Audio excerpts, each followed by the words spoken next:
Testing. Testing. All right, there we go. We got a mic now. All right. What's going on, guys? My name is Wolf, and today we are streaming. This is my second stream, so we don't really know what we're doing today. I kind of just pressed start streaming, and I guess we're just gonna figure it out as we go, cause I'm a beginner and I still don't really know what I want to do, but I also don't want to just wait around and like overthink it. And so I thought it would be a good idea to just press start streaming and figure it out. That's probably not the best strategy, but I know that if I don't press start streaming, then I'm just gonna keep overthinking it, and eventually, like, I don't know. I just feel like this is the best way for me to start streaming, and yeah, I kind of wanna fix the angle a little bit, or maybe make it a little bit more aesthetic.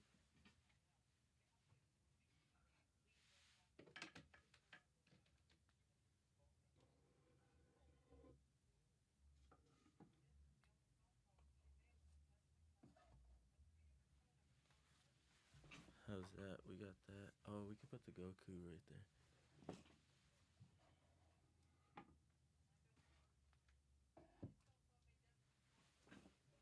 We got the Goku right there. And let's see. It looks kind of messy, huh? Maybe let's move this out of the way. We could put this behind the curtain.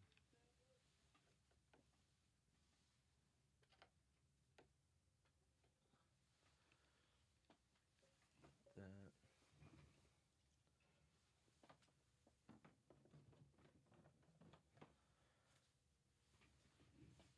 Yeah, I'm just trying to organize a little bit. Um,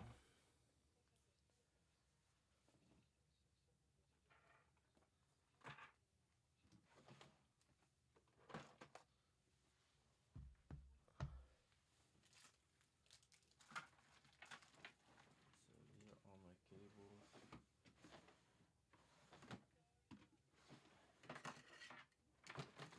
Cables.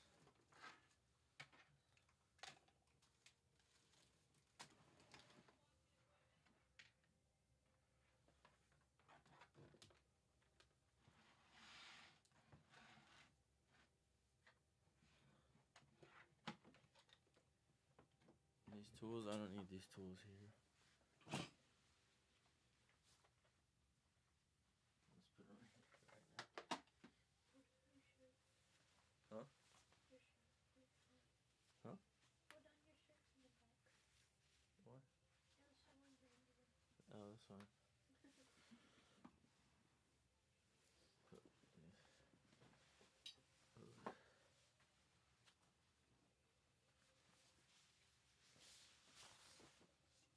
Okay. Is my mic dirty? Alright. Let's see. What else?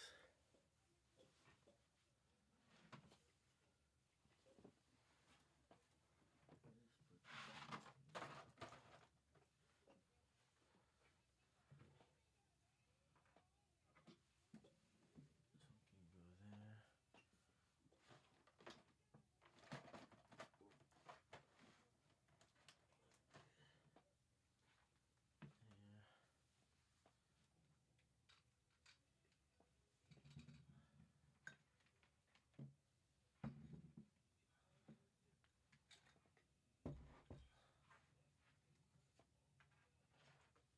How's that?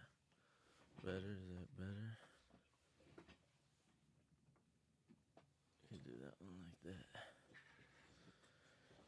Okay, alright. I feel like that's a lot better. Maybe. Oh shit. Close that one. There we go. That's a lot better. Let me see.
this dust.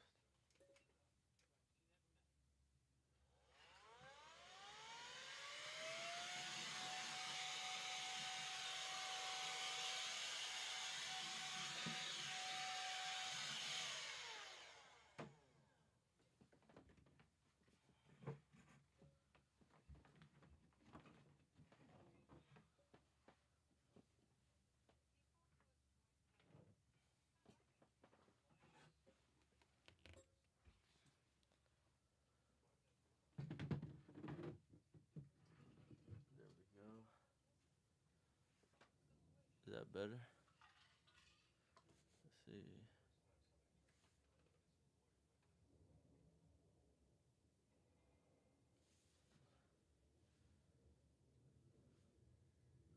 Yeah, I feel like that's a lot better.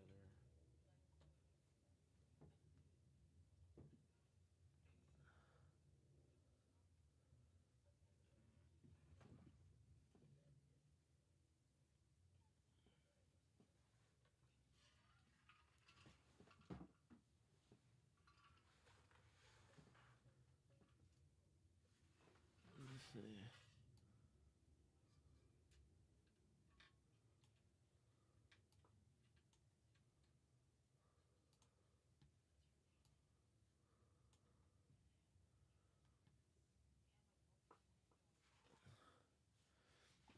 Yeah, that's good enough for now, I guess. We'll figure it out. We will figure it out. But, alright,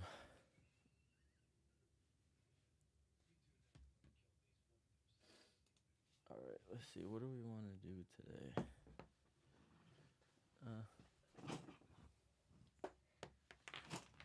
I'll probably just do whatever I usually do, to be honest.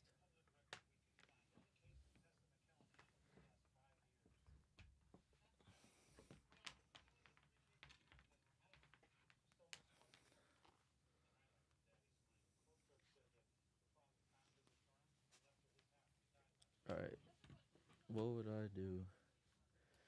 If I was here by myself, I'd probably just watch YouTube, to be honest. That's probably what I'll do. And,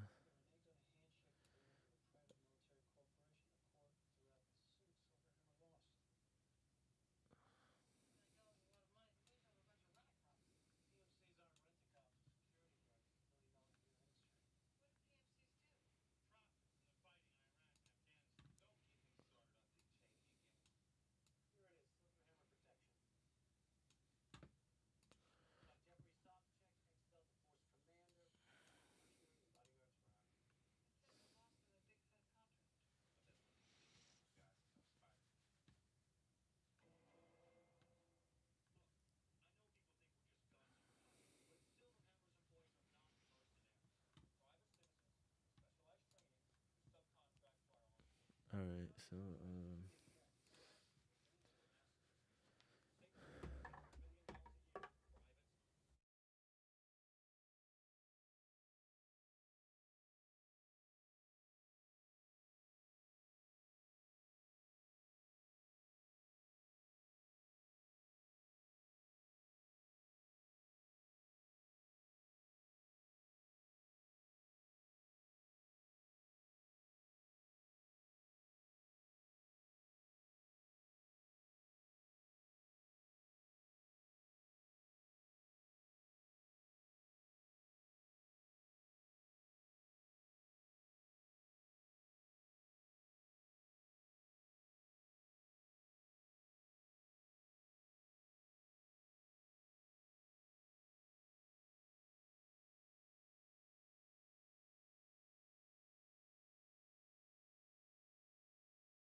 oh, bro, I had it muted.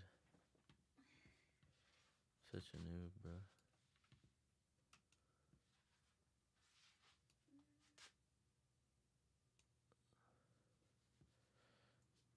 Alright, let's see. Is the computer over there? Hmm? Can you pass me the computer? This one? Yeah. Yeah. Here, come get it. Thank you. Okay, I think the fan is on too strong. Put it up to number 1. Put it all the way up. It is on number 1. All the way up. Number 3. To number 3? Yeah. There. Cause it's blowing onto the microphone.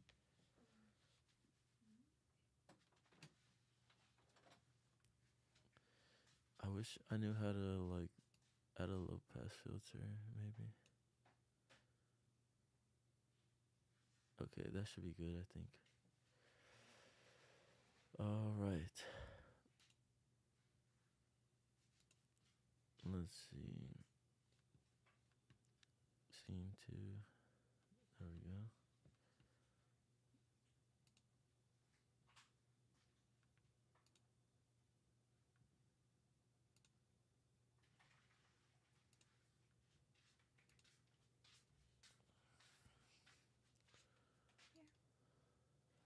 No flavor.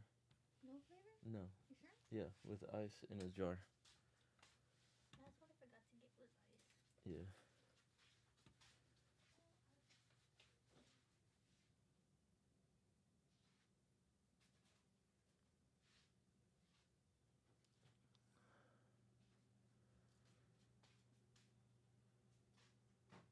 Oh, did Casey Neistat upload? Oh, let's watch Casey Neistat's upload. That should be fun. Let's see if we can set up this mic a little bit better. Okay, let's watch Casey Neistat's upload. New York City Scum. This has been an exceptionally cold, extended Oh, I'm sorry, the volume is way too high for you guys. periods. That wind chill right now is 4 below. Gone is the covering of fluffy white powder, replaced by the sludge right there. New York City, one of the most beautiful cities in the world, a city that's beauty is only intensified by snowfall. I want to be with you. See when the skies are blue. Well, let me restart, I guess, because I didn't have it on full screen. Alright, today we're reacting to New York City Scum. Casey Neistat uploaded today. And, oh, actually, this is today, February 1st, 2026, so. This has been an exceptionally cold, extended periods. That wind chill right now is 4 below. Gone is the covering of fluffy white powder, replaced by the sludge right there. New York City, one of the most beautiful cities in the world, a city that's beauty is only intensified by snowfall. I want to be with you. Oh, that's pretty. See when the skies are blue. That's kind of awesome. But few show what the city looks like after a snowstorm. This video, this is about the scum that covers the whole city every time after it snows.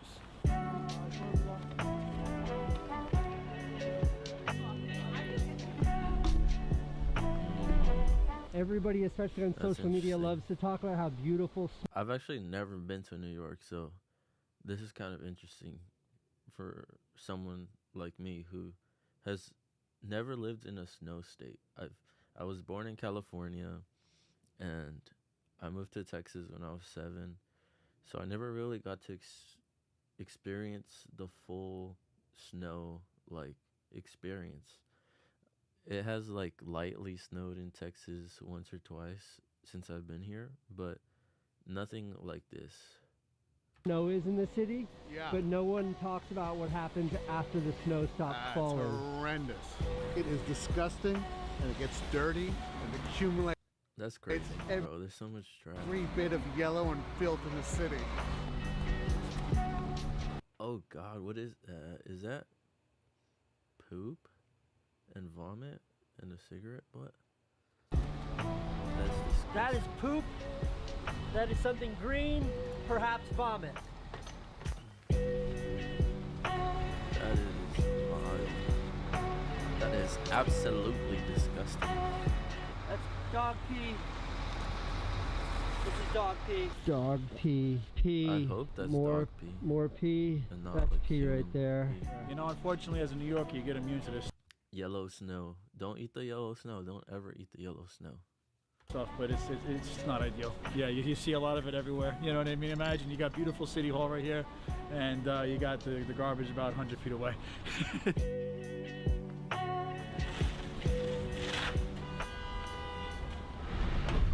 The city and sanitation workers have been doing an excellent job getting the snow off the streets, but it's an exercise in futility. We're supposed to get more snow this weekend.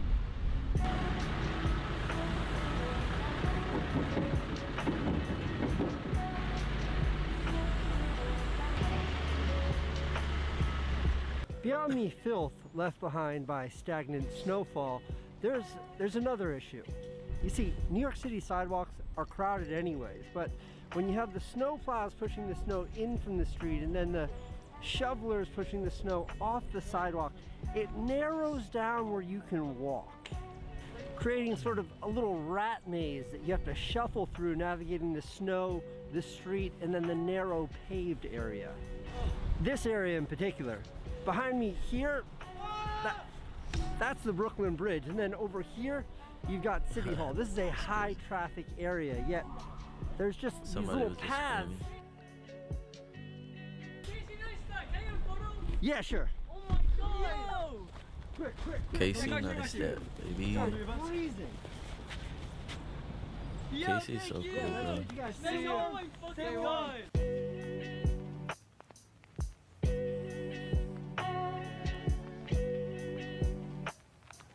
Let's go. Oh, too much. I wonder if this guy's just gonna wait till spring to get his car out. This car's totally trapped. Totally trapped.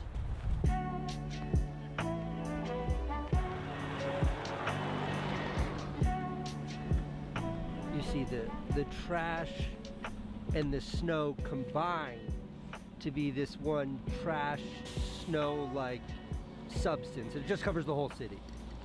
So much garbage. So much garbage. Garbage everywhere. There's just so much garbage. It's just garbage. Nah, Garbage. this is insane, bro. Trash. What's good? Yo, what's good? Huge fans. What's up, man? What's up, Casey? I'm making a video about all the trash that covers the city after a snowstorm. Oh my god, it's awful. Can we get a photo with you? Yeah, of course. Oh, that's awful. Can we get a photo? It's crazy. The snowstorms can make it particularly difficult to get a city bike onto the street. It's like, oh, my cat just died. Oh, that's terrible. Can we get a photo?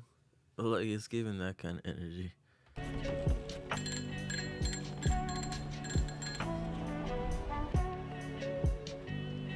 How often does it snow more than a foot or 30 centimeters in New York City? In New York City, we get more than a foot, 30 centimeters of snow roughly once every 2 to 3 winters, based on long-term averages. Major dumps like that hit maybe 3 to 5 times a decade. 3 to 5 times like this a decade. Right now, on January 30th, 2026, New York City is in the middle of an ongoing streak where daily high temperatures haven't gotten above freezing, 32 degrees Fahrenheit in Central Park. Reports show it's already hit 9 straight days as of January 30th, with forecasts pushing it toward 12 or more, making this the longest such cold snap since 2003, and nearly a decade for anything close to this. It's been 23 years since the last time it was this cold for this long. And we got a foot of snow. Living on the sidewalks, trudging through like 6 feet of snow, like it's crazy. Snow boots on. Does it change your feelings towards New York City? No, because there's so much that the city has to offer that you kind of have to just accept that with it, you know? I'm in my office editing my New York City snow garbage video. Just so you know I'm not exaggerating, let me just show you what it looks like outside of my office.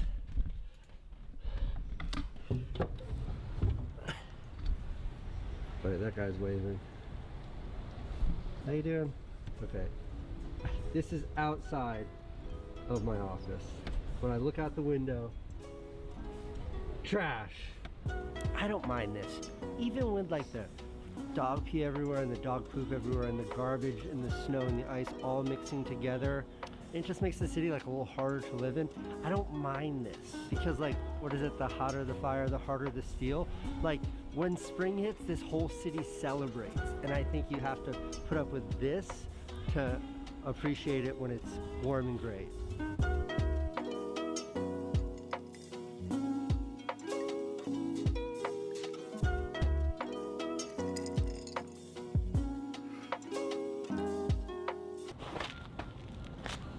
Oh God.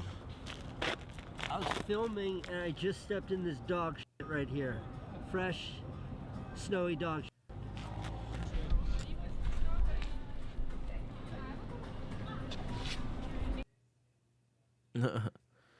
Imagine walking by and you just see Casey Neistat filming dog poop.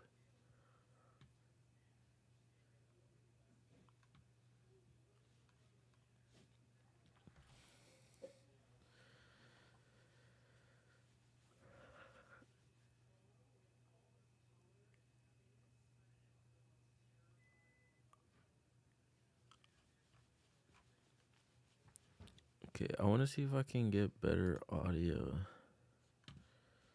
Let's see.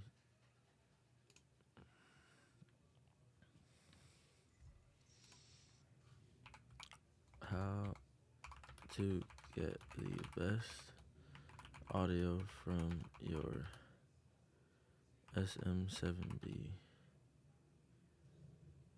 while streaming.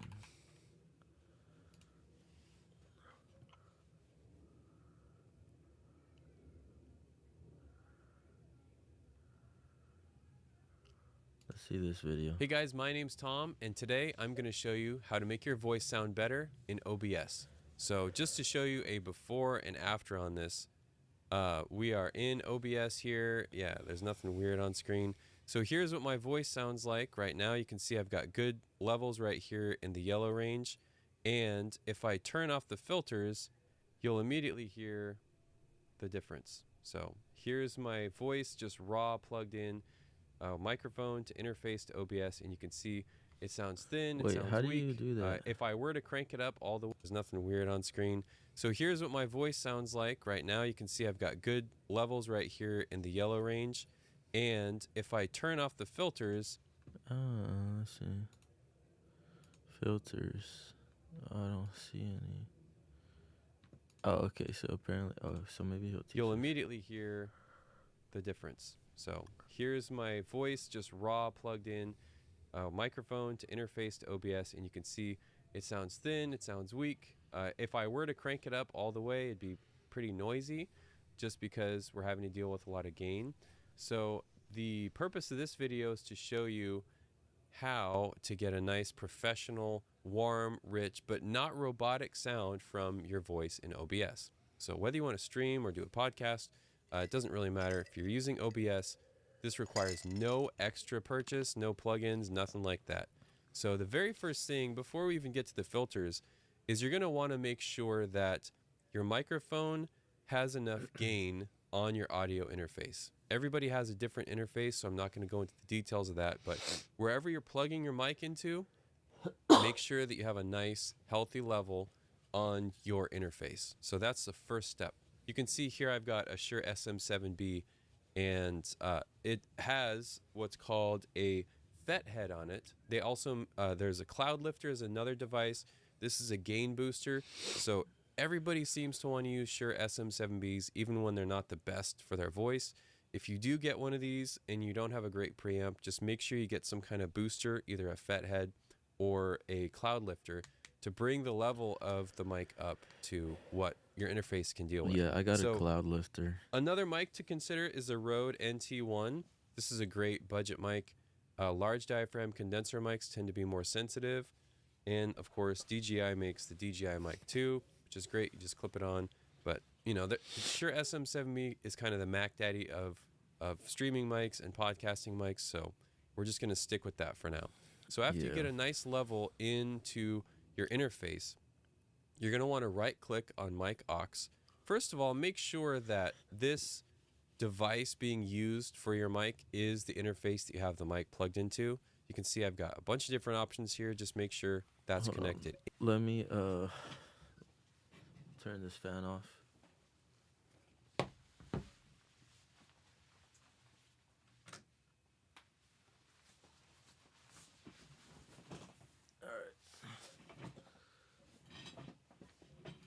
In OBS, and just make sure you've got nice signal into OBS. So we've got that. The next thing you're going to want to do is go to Advanced Audio Properties, and if you want to hear what you're doing to your microphone, you can actually go here to Mic Aux and turn monitoring on. Now you're going to hear a little echo in your headphones, but it's going to help you hear what you're doing to your voice, which is great to do. And then you have a sync offset. I measured my sync offset at 160 milliseconds. Make sure you measure that so your lips are synced up with the video. So after you have that set up, now we can start adding these nice filters. So the order of these filters is crucial. The very first thing you're going to want to do is add a 3-band equalizer. To add a filter, you just go to plus, and you can select what you want to add. So normally the Shure SM7B is a pretty dark sounding mic. It does have a switch on the back of the mic to boost the high frequencies. Turn that switch on if you're using the SM7B. But if you are listening to your voice, monitoring it, and you hear that it's a little dull, just boost the highs. I've got my highs boosted 6 dB, and you can hear the difference if I turn this off and then back on again. Mine doesn't have a nice switch. crisp, boosting the highs, and then if I turn it back off, just a little darker and duller. The next step, and it's important to follow these in this order, is noise suppression.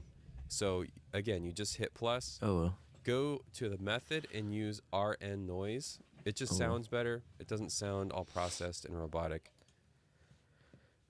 Okay, I'm going to turn my monitoring on so that I know what I'm listening to. Okay, let's see. Filters, add 3-band equalizer. I think he had his at 6.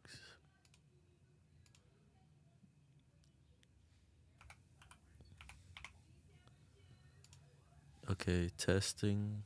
Okay. And then we got noise suppression. I can hear my clicks through the microphone. Important to follow these in this order is noise suppression. So again, you just hit plus, go to the method and use RN noise. It just sounds better. It doesn't sound all processed and robotic.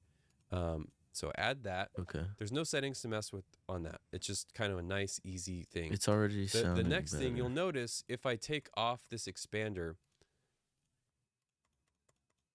I could already hear my clicks less. I can already hear. Okay, I'm just testing. Testing, 1, 2, 3.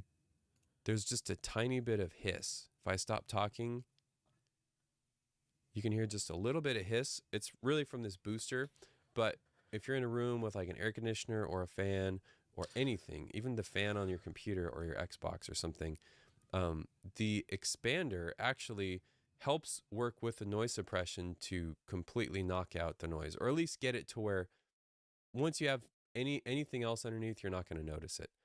And it's super important on this expander to set the ratio pretty low and the threshold really low. This threshold, the reason we monitor the mic to get these settings is so that we can hear the threshold. Like if I were to bring this up, it would start to do too much. And if I bring it back down, I go until I can just be quiet and listen.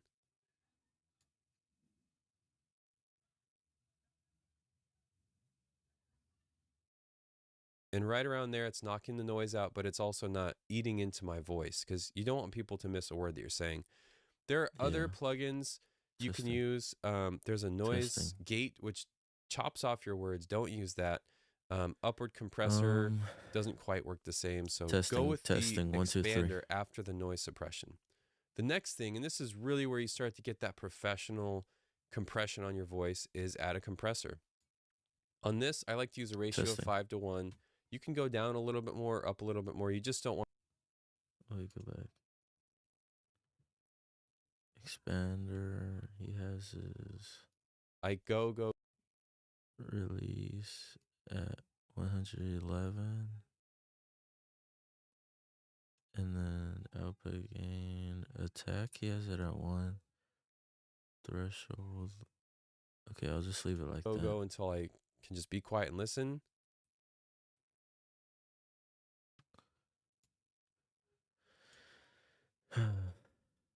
And right around there, it's knocking the noise out, but it's also not eating into my voice because you don't want people to miss a word that you're saying. There are other plugins you can use. There's a noise gate, which chops off your words. Don't use that.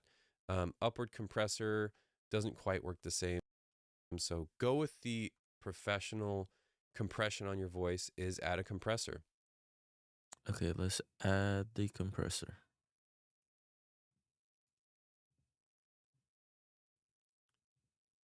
Testing. His is at 21.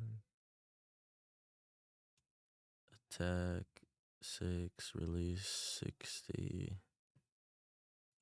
Okay. On this, I like to use a ratio of 5 to 1. You can go down a little bit more, up a little bit more. You just don't want to slam it too hard.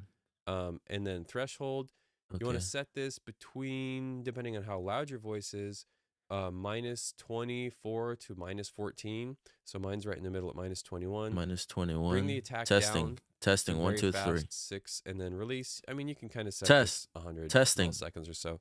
Output gain is testing. where 1, 2, 3. your voice. So this, crank that up to like 6, 7.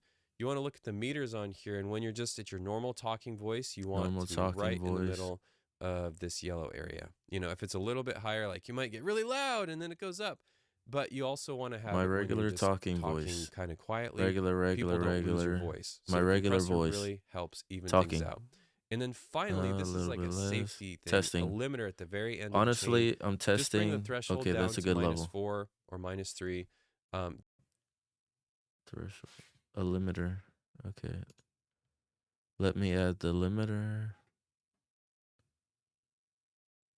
He has his at -4.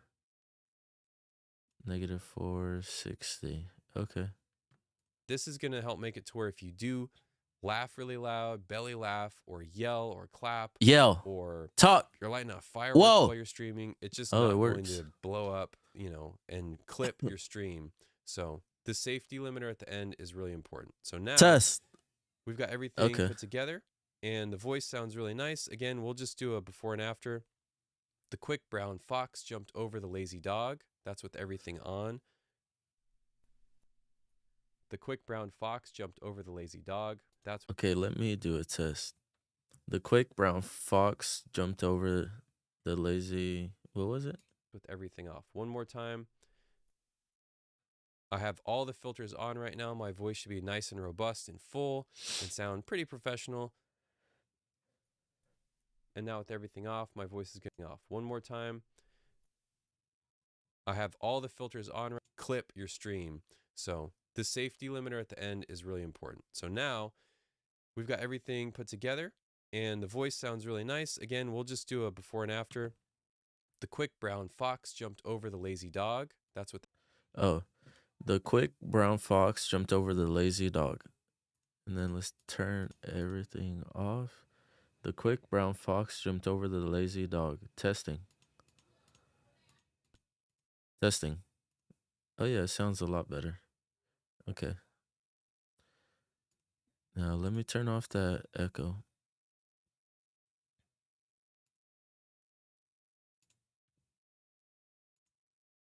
There we go. Turned it off. It just sounds better now. The quick brown fox jumped over the lazy dog. That's with everything off. One more time. I have all the filters on right now. My voice should be nice and robust and full and sound pretty professional. And now with everything off, my voice is going to be thin. It's going to be a little dull, and there's going to be some noise if I crank it up. So that's the purpose of this particular recipe of plugins: the EQ, then noise suppression, then the expander, then the compressor, then the limiter. Just follow this along, and your voice is going to sound great no matter what microphone you are using. So I hope this video has helped you guys. You can see I've got different mics. I use different mics for different purposes, but I know a lot of people like the SM7B, but it'd be the same process for the Rode, same process for DJI Mic 2, whatever microphone you have, just follow the steps. And then the other thing is when you're done with that, go ahead and go back to advanced audio properties and turn monitoring back off. It's because you're going to get echo when you monitor.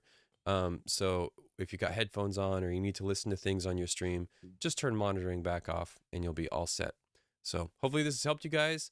If you have any requests for OBS specific videos or SM7B or Rode NT1 or DJI Mic 2, whatever, anything audio based, just drop a comment and I'll try to get to it on my next video.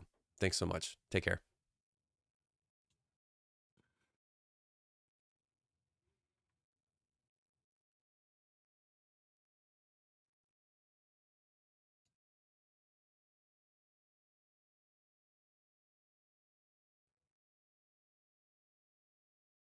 Okay, well.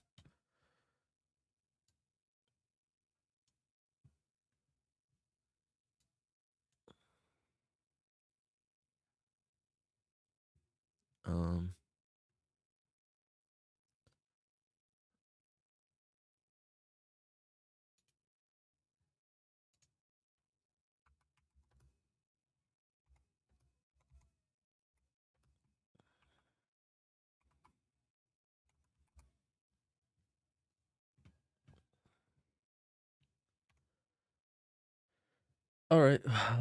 What should we do now?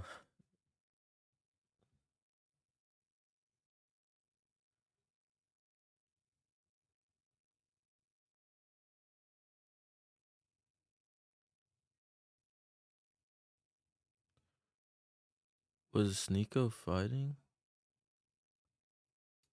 Andrew Tate's begging to do a fight with me. They asked me not to talk about it, but fuck it, I really owe no loyalty to Tate at this point. They just offered a counter offer. They want me to fight for $1 million. That's how desperate he is to reclaim the top G status, but I stole that shit. Yeah, they want me to fight $1 mil. A couple days ago, it was $500K. Without any pressure, they doubled it to $1 million. That's how badly he wants to get it back, because I stole it. They want me to do 1 mil on Misfits. I don't really see any benefit for me. What is he, like 4 weight classes heavier? He already lost a lot of his fight aura. It would be really dumb for Sneeko to fight Andrew Tate. Like, as much as I would love for Sneeko to whoop his butt, like, it's obviously an unfair match. Like, come on, bro. Let's be real. After Chase Demore, the hype And for plus, your fight. Andrew Tate already lost to Chase Demore, who's not even a boxer. He's like a Love Island type dude, and he got whooped. Like, he clearly, you can see he doesn't know how to fight, and Andrew Tate just got embarrassed big time. Honestly, if Andrew Tate were to beat Sneeko, that would be embarrassing for Andrew Tate, because why don't you pick on someone your own size? You know what I mean? He tried picking on someone bigger than him, and look what happened. And now he's trying to pick on Sneeko. Like, come on, bro. Fight after hyping yourself up for being a 4-time kickboxing champion, it's not the same as it once was. I've never had a professional bout. I've never had an amateur bout. My fighting career consists of losing to Sean Strickland and taking a win. Honestly, I won that fight. I think it'd be funny if I ask him, if I counteroffer and be like, you know, Andrew Tate, I need to go fight for $6 million. I think it's appropriate I fight for $6 million out of respect for my grandfather, who, you know, he had to flee from the Holocaust. Let's do that, huh? Or, obviously, I want to do it on brand risk. I think that's where it should be. But at the same time, I don't really see what I have to gain. I don't think anybody expects me to win that fight. I weigh 160. Doesn't he weigh $200? And now people in the chat are saying there should be a $271K bonus. That's a little bit chud. I don't really see what I have to gain. If I win the fight, it's like, Chase Demore already kind of showed a clinic there. It was what is there really to gain? I'm already top G. Yeah, $1 million has changed my life. He's going to try to call me, you're broke. I'm not broke enough to take a gambling deal like you. $1 million doesn't really change my life. I do this because I love making content. I'm going to have to do a fight camp and all this stuff. We'll figure it out. They're going to be upset that I said this on live, but I mean, fuck it, bro. When people are out here ratting on me and trying to ruin my life, it's like, what loyalty do I owe you? True. You guys see 130? No way. I gotta change battery. Hot for that. Yeah? You hit like a 170. No, hell no. I'm not joking. The? Hold the pad for him, you're gonna see. No, whoa. He needs to rest. No, these are too hot, bro. That's a Sony. 1, 2, 3, 2. Ready? Heavy block. 1, 2. 1, 2, 3, 2. Again. Go out after. God damn it! Shit. Is that real? I want to get the highlight reel for the edit. Right? Touch, touch. Body moves. Yep. Pop, pop, roll. And then 2, 3, 2 after. 1, 2. 1, 2, 3, 2. Again. 1. Double jab right hand. Again. Up. Right. Yes. There we go. Let's go. All right. I feel like he would be pretty feel like good you're for way his faster weight without the class. glove. Like in his weight class, if he fought someone his weight. Imagine a fucking bare knuckle fight with motherfuckers. I feel Where's like he would do Holden pretty though? good. Huh? Where's Holden the bare knuckle? Yeah, bro. I give him respect for that shit, man. He got balls for that.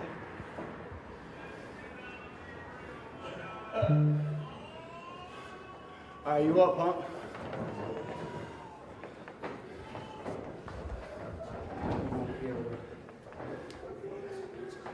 LSP, thanks for that head earlier. Someone DM him. So thank you. Let's get another one for this. That was a nice clip at the end. I'm sending you. Steezy with the fire angles. So try to Steezy cooking. Yeah, he is. Steezy knows what he's doing. He's Give the coach the mic. He's not. He's a YouTuber, Chat, it's a shotgun so. mic. It's not.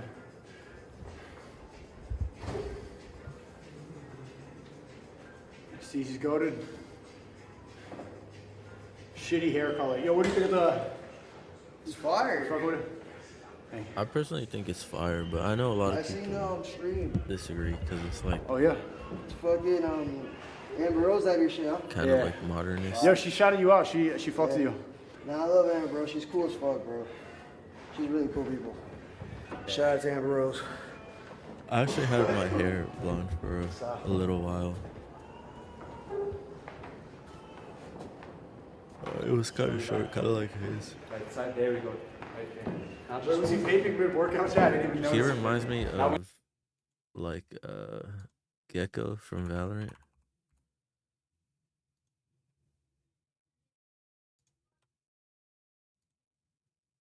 See, he has like the tattoos and like the hair. Well, his is more like yellow green, but y'all get the point. Tell me that doesn't look like Sneeko, bro. Tell me that doesn't look like Sneeko, bro. But yeah. When you go right foot first.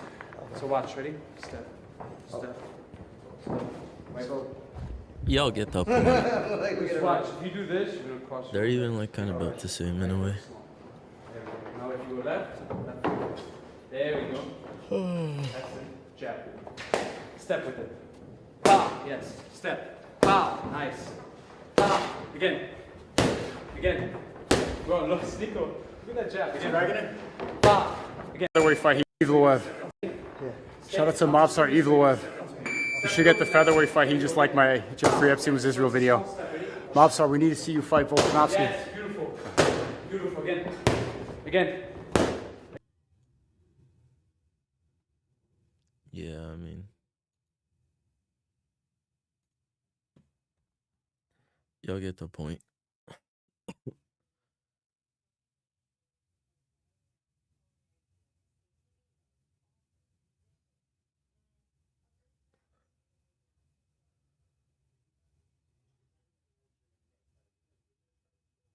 I feel like maybe I should connect my headphones to this Elgato Wave XLR instead of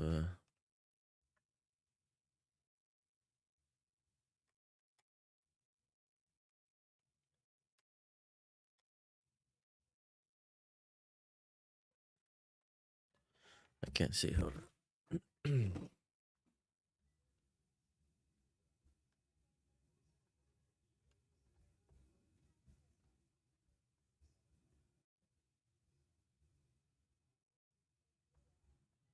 Hold on, chat.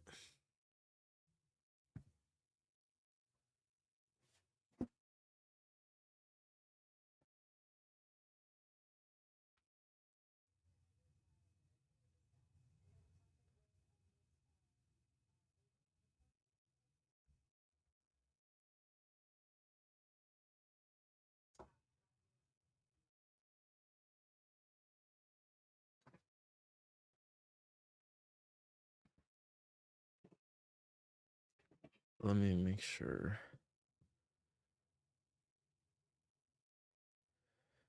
Uh,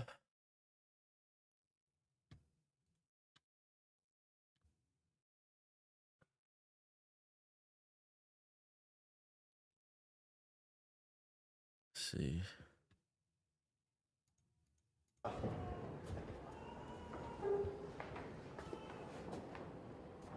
Sit on the back foot. Right side. There we go. Right there. Now just was he vaping mid workout? Yeah, I didn't even notice it. There we go. Now when you go right foot first. So watch. Ready? Step. Step. Step. Right foot. Oh.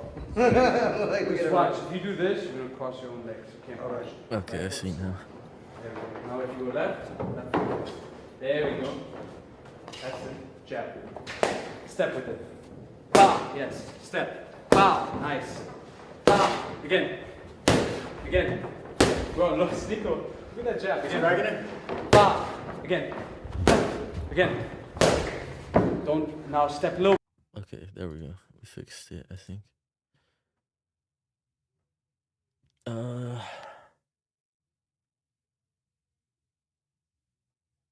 Alright.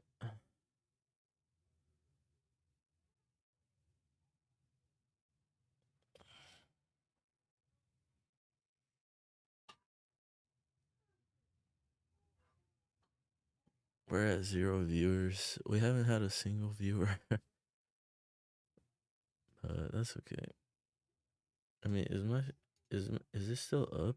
Is my stream still up? Let's see. View your channel. Oh yeah, it's up, but no one's watching. That's all right.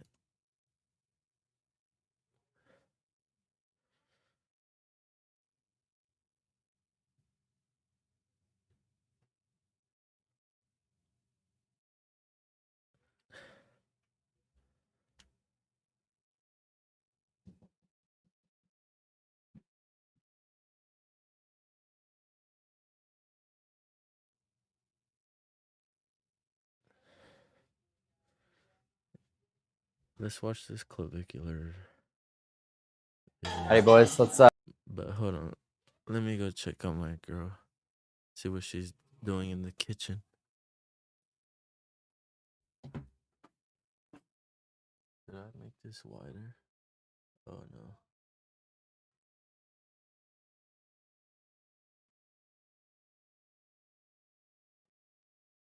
What are you doing? No? I'm streaming. Huh?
All right, what's up, chat? Just kidding. Nobody actually is watching. Let's be for real right now. Let's have some food.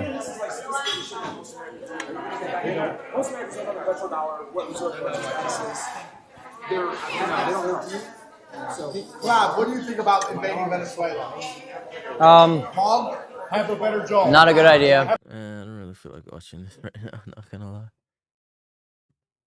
What do I actually feel like watching, bro? I'm down to watch this one. I bought a bunch. I'll be trying every level of a diet. Bro, I need some food for this. I need some food.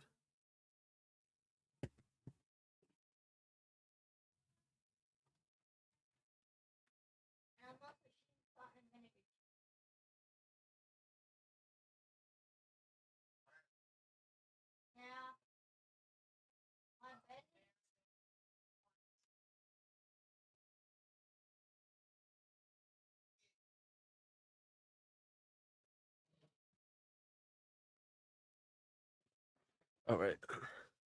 I got some food coming. So, it's only a matter of time. Diet. Should I close this a bit? Like, let me see. Yeah, I guess I should probably close this a bit. How's that? Is that better?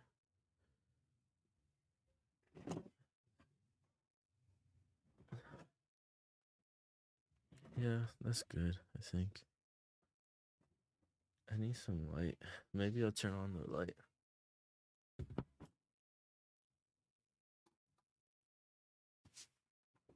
How's that? Yeah, I guess that's good. I don't know. It's kind of harsh. I don't like that light there.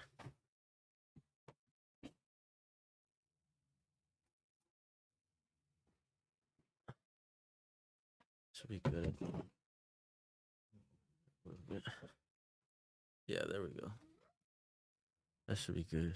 Ooh, thank you. Including an anti-aging billionaire's diet, food by a celebrity chef, and everything in between. All to find out what role money really plays when crafting the perfect diet. Starting off with the $1 dorm room diet. Let's go, we're in college! Yeah! We got some ramen noodles cooking up. Let me see them. Let me see them. What you got here? Right. We got that top ramen diet. Listen, when I was in college, every single night I would have one top ramen. Because at only 25 cents per package, and with each one being nearly 400 calories, I could eat 4 of these in a day and easily get all of my energy needs. So for $1, you get 1,500 calories. However, you'd also be consuming about 4 times the amount of sodium you should be in a typical day, which doesn't even come close to some of the diets I'll be trying later in this video. Listen, it might be $1, it might not be good for you, but it tastes good. Let's get to the next one. I'm gonna take the bowl with me. Oh, and yeah, along with the calories, I'll also be giving you the macros for each of these diets. Maybe I need to switch that where the audio is coming from.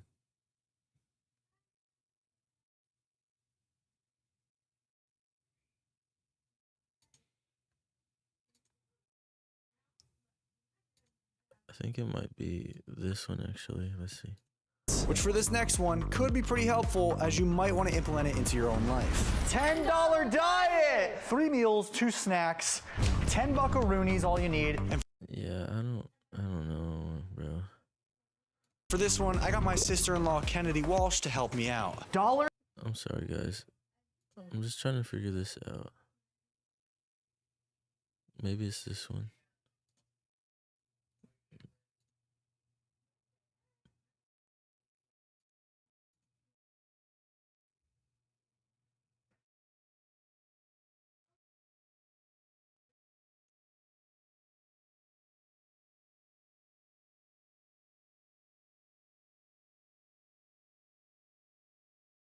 Protein, you can get some carbs. I wish I liked oatmeal.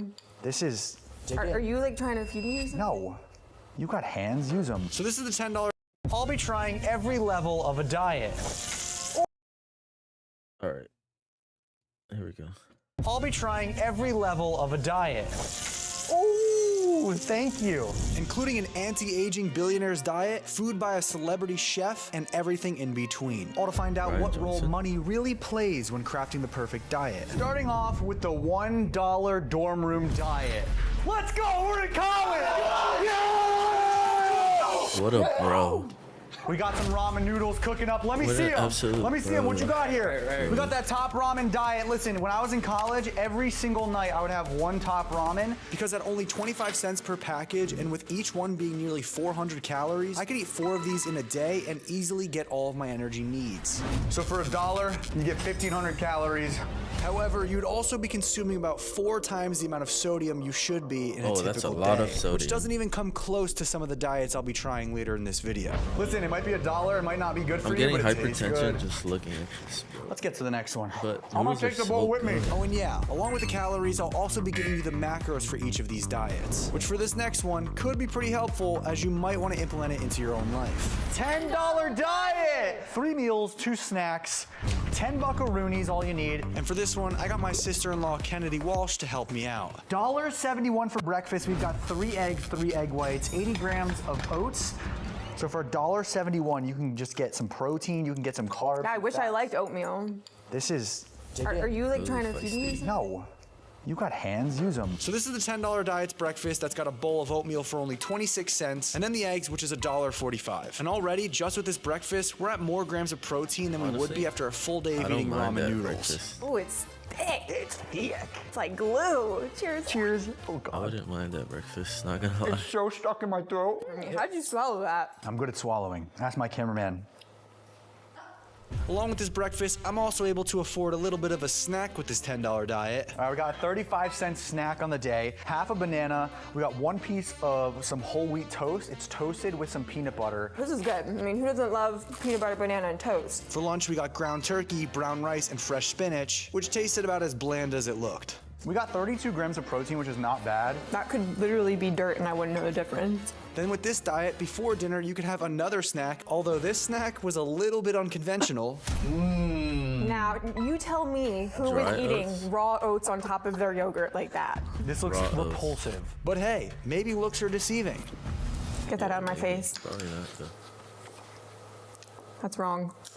That's so wrong. Why is it so sour? Then for dinner, once again on this $10 diet, you can have another bowl of super bland tasting lean protein. We got a little tuna, rice, and veggies with 1 egg. Honestly, this might not be too bad. I really like I canned tuna. don't like tuna. You're a bro. freak.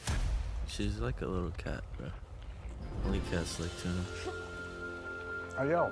The best part about this diet is how much protein you're gonna get with each meal. 42 grams of protein in this. Some people would think this tastes really good. This works, this works. I got my food. It's chicken with rice, but it's like a gravy, soupy type of chicken. So, I'm really excited. Check it. Check that out.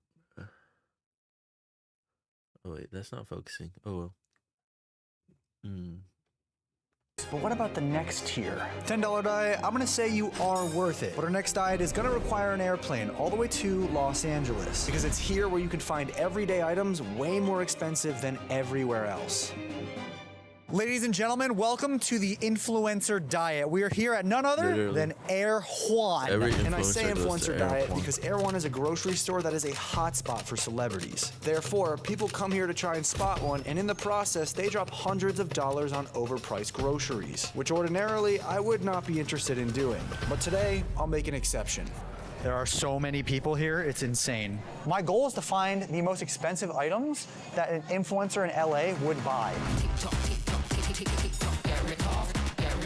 So I navigated my way around the store trying to find the most expensive breakfast, lunch, and dinner I could possibly assemble. And it didn't take long for me to find a ridiculously priced item. All right, we got $100 olive oil.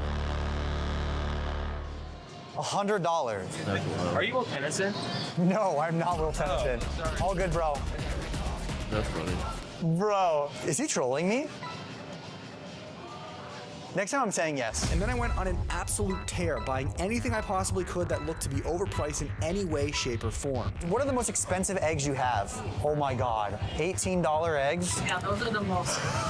That's normal. No, it's not. $52 for Even the coffee worker. alternative, mud water. I've never heard of that. We're gonna be grabbing some $11 cereal. I bought a bunch of meats, some lettuce, some bread. I also got this $21 Hailey Bieber smoothie that apparently is really, really good. Is it not called the Hailey Bieber? Not anymore, no. Okay, I'll get whatever it's called now.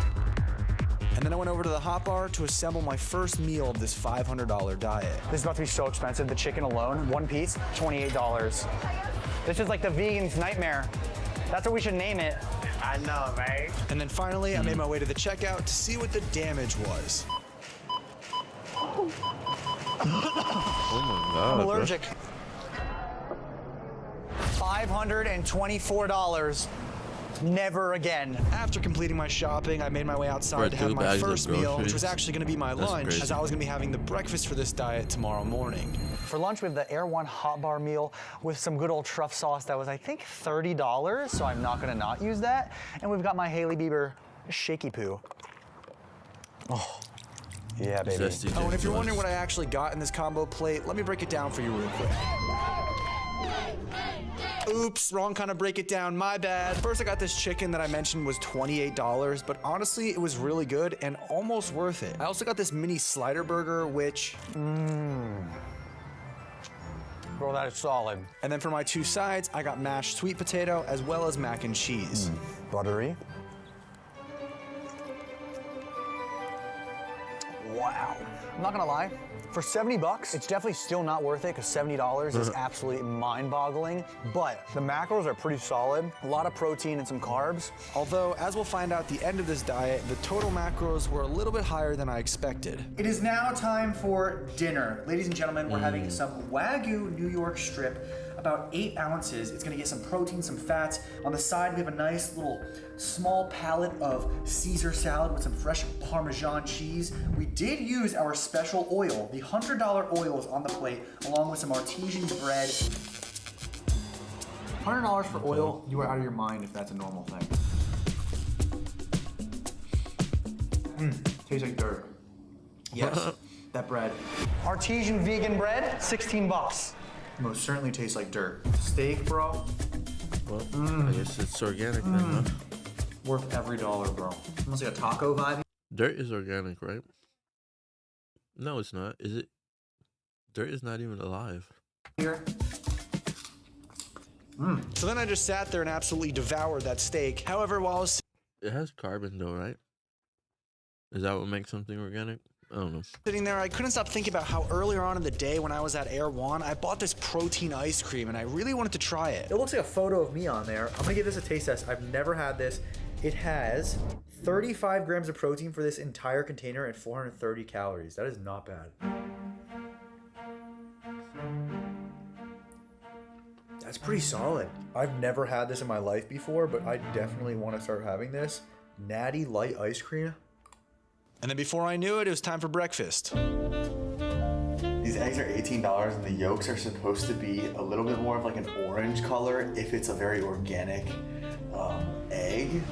And they're extremely yellow and look like they're from Walmart. Along with these eggs for breakfast, we're also gonna be having some of this ground bison that I bought and some super expensive protein cereal. And this breakfast was extremely delicious, especially because I haven't had bison in a very long time, and you really can taste the quality within it. I also did try a sip of this $14 water bottle, which honestly tasted like normal water, so that was definitely a ripoff. But with that done, it was time to move on to the next diet. And as you could see, it was not only over the cost, but it was way over the calories that I'd like. Therefore, Air One is definitely not worth it. However, luckily, this next diet isn't really about the food price. It's more about the cost to prepare it. And luckily for me, this is gonna be the best prepared food so far, because this food is prepared by a $25,000 private celebrity chef. My guy Josh from Mythical Kitchen. My guy, bro, dude, so good to see you. I've seen his show before. Stop it. You smell nice. What is that, Old Spice? Josh from Mythical Kitchen. He hosts several incredibly popular cooking shows on YouTube where he has had celebrities on there such as Tom Hanks, Gordon Ramsay, and the Jonas Brothers. And although private chefs typically cost about 25 grand, Josh decided to be mine for the day at no additional cost. Guys, this is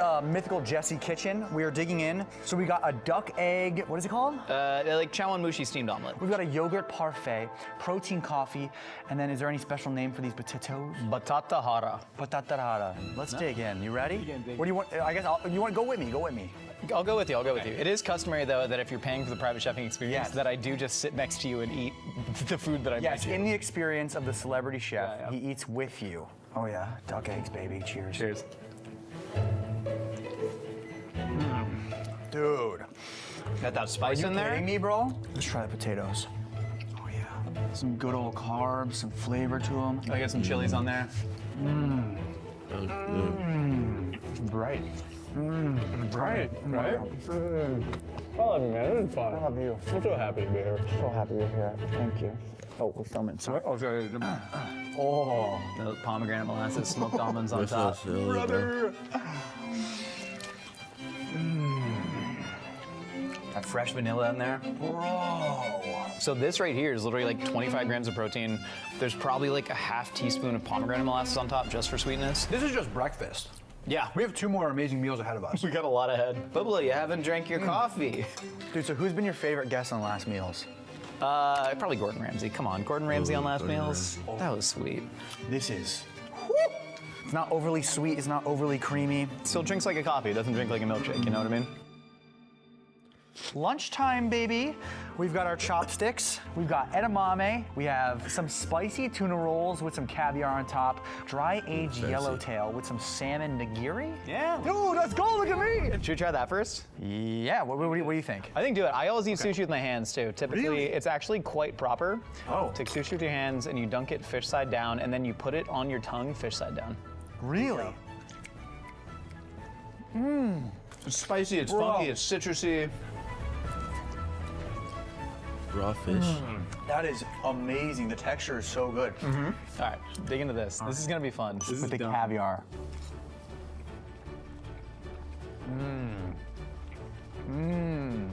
You see, that's how I talk about food. I just make noises. Are you a fan of edamame? I love edamame, dude. Crazy good macros too. To me, it's like Japanese potato chips, but they're healthy. Yeah. All right. Once again, lots of protein. Oh, are you not We got supposed to one eat more the meal. outside? We've got dinner. I'm excited. Bring you to my hometown a little Kinda bit. reminds me of Will Mexican you go on a on dinner date Sundays. with me? I'd actually really love that. I think we'd have a good time. Chickpeas. Let's go do it. Let's go. So this is a Vietnamese dish called ba luc lac, or shaking beef. Shaking beef. So it's a little bit of soy, ginger, garlic, onions, oyster sauce, sauteed really hot, and then we got this Drizzle it on, brother. drizzle of nook chum right here. Yes. Same sauce as the shrimp. And then we got some shrimp on the cocktail glass. Yes, we did. Yes, cocktail glass. Yeah. Wow. Sweet, spicy, funky. Now let's dig into this steak. I'm not even using a fork. Okay. I'm making little bites. tacos. Little taco Sandwich, dude. That's crazy. Cooked good. Oh, that steak is tender. I'm not gonna lie, I'm really full. We should do this more often, man. Dude, there's even more expensive diets than this. I can't wait to see it. At least I had you first. Hey, that's all that counts. Getting a celebrity chef to cook you food is one thing, which Josh did an amazing job of. I would pay that much money just to see him for a day. But what if you yourself are the celebrity? Our next diet is gonna answer that question. The celebrity diet. I'm talking rented out restaurants, fancy meats, and don't forget, paparazzi. All right, that one's for myself. I want to get a cool paparazzi photo as if I'm like walking into a restaurant. Basically, my thinking with this diet is there's a lot of benefits of being a celebrity, but going out in public is not one of them. So sometimes celebrities will rent out entire restaurants just to be able to go out to dinner, because otherwise they'll get paparazzi ambushed and then become a viral clip. At the beach! And so, to fully understand this tragedy, I rented out 3 restaurants of my own.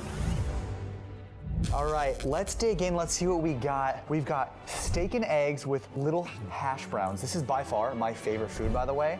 We have avocado toast with an egg on top. This restaurant also provided me with this power bowl that I didn't even ask for, which I guess is just celebrity treatment, as well as this incredible looking cinnamon roll. All right, steak and eggs, let's dig in. Little dippage, oh my God. That sauce is amazing. Let's go for the bougie, fancy celebrity stuff. This has to be the most decorated avocado toast I've ever seen in my life. You see that little wiggle of the egg? She's twerking a little bit. Oh my God. How do you even This thing is eat literally that? a It's salad so on bread. stacked. Refreshing. I love when the yolk busts in your mouth. All right, moving on to the Okay, power buddy. bowl. Then we've got rice, sweet potatoes, I think pumpkin seeds. That might be my favorite. Moving on to the cinnamon roll. Oh my God, I'm gonna stick my face in this. Never come up for air. Okay. Oh my God. It almost has like Like a coffee flavor to it, along with like an apple fritter almost. I think we got walnuts with it too. I'm about to have a sugar attack. Okay, someone take that away from me. I'm gonna go with the Power Bowl as my winner for this one. You know I have no gag reflex. Following breakfast at Liv's Tavern, it was time for my next restaurant that I had also rented out completely. And this time, it was seafood on the menu. Ladies and gentlemen, I've rented out an entire crab house. We've got crab legs, tuna bites, blackened cod, and we've got some oysters of some sort. That's not what they're actually called. I'm just gonna call them that. You know, I'm really happy the paparazzi hasn't shown up. I've heard that they put a bounty on for me, and I'm a little worried about later. I'm gonna go with the tuna bites first. Okay, buddy. If you go to a restaurant like this, you can get so much protein in, it's perfect for every gym bro. We're gonna go to the crab legs. Dude, look at this thing. These are huge crab legs. I think you just kind of like, The reason that I like crab is because you also get a workout at the same time while trying to eat it. Little butter on it. Oysters, crab imperial, and imperial sauce on top. Oh my God, that is the greatest tasting thing I've ever had in my life. If this is that good, I can't imagine what dinner's gonna be like. And then last but not least, it was time to try the cod.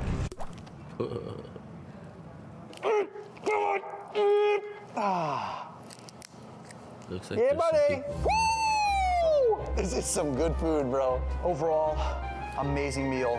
Time to recharge, because we've got dinner.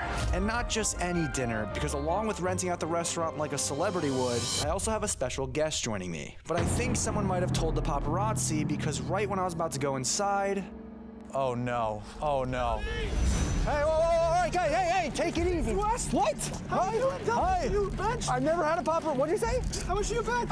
I bench 350. Wow, this is crazy. So strong. What? How'd I get so strong? Yeah. I've been tracking my calories and progress on Macro Factor. Have you heard of it? No, I haven't. Why not just hire a coach? Isn't it more expensive? It's actually not more expensive than a coach. It's actually cheaper, bro. Look. Let me show you. All you have to do is track your calories daily. It'll adjust your calories for you, whether you're trying to gain weight, lose weight. It makes it nice and simple, okay? Fake natty? Fake? I'm not a fake natty. I'm going inside, guys. Jesus Christ. What? No, listen. The app, yes. It has AI photo tracking and So he had a barcode scanning. It's 360 super camera. simple and makes it really easy to make progress. I gotta go inside. I'm meeting someone special. After escaping the paparazzi, I met up with my special guest, who is none other than my mother. I also changed into this suit so that I could match the setting a bit better. I gotta say, being in this nice restaurant with my mom made me realize that it has been a while since I've spent just some nice quality time with her. And so it was actually really cool to have her with me on this night as I was renting out this restaurant as a fake celebrity, because I really do cherish any moment that I get to spend with my parents. Then again, let's not forget why we're here. Bring me the meat! Oh yeah, baby. His mom is actually really cool. And for reference, Like, oh not in my a weird gosh. way or It says it's 2,100 calories. Okay, let's see, eat it. If you want to check out Macro Factor to transform your body and life, click that first link in the description, use code Jesse and get 2 weeks for free. Now that you know what this place is capable of, are you ready to dig in? Yes. Okay, let's bring out the first course. Oh, we already got some steak going. Come in, get in here, bro. Would you like this as prime sirloin de picanha? Sure, whatever, man. And just like that, our first plate of steak had arrived. I feel like this is the first time we've ever had fancy steak. And then about 30 seconds later, it was time for the second plate of steak. And he's back for more. What is your name? My name is Fabio. Fabio? Fabiano. Fabiano. W Fabio in the chat. Good? Fabio. Thank you. Every time I start talking, Fabio just appears. So it's like out of nowhere, he's just back with me. Ribeye. Slice me up, Fabio. Not overly oily. Tenderized and melting in my mouth. Happy I'm not a vegetarian today. Oh my God, Fabio's freaking back! Fabio's back, bro! The garlic steak. I'm so full, it's insane. Oh my God, what is that? Pork Parmesan cheese. Fabio, this is enough meat for a month. I got like one more round in me. And then right when I thought I couldn't eat a single more bite of meat. Sirloin. Sirloin, okay. This is probably the 8th steak that we've had. I don't even know what we're on. Oh my gosh. Birthday to you. So we got a flourless chocolate cake and we got Brazilian flan. Let's go, cheers. Flan, I love flan. Mexican flan.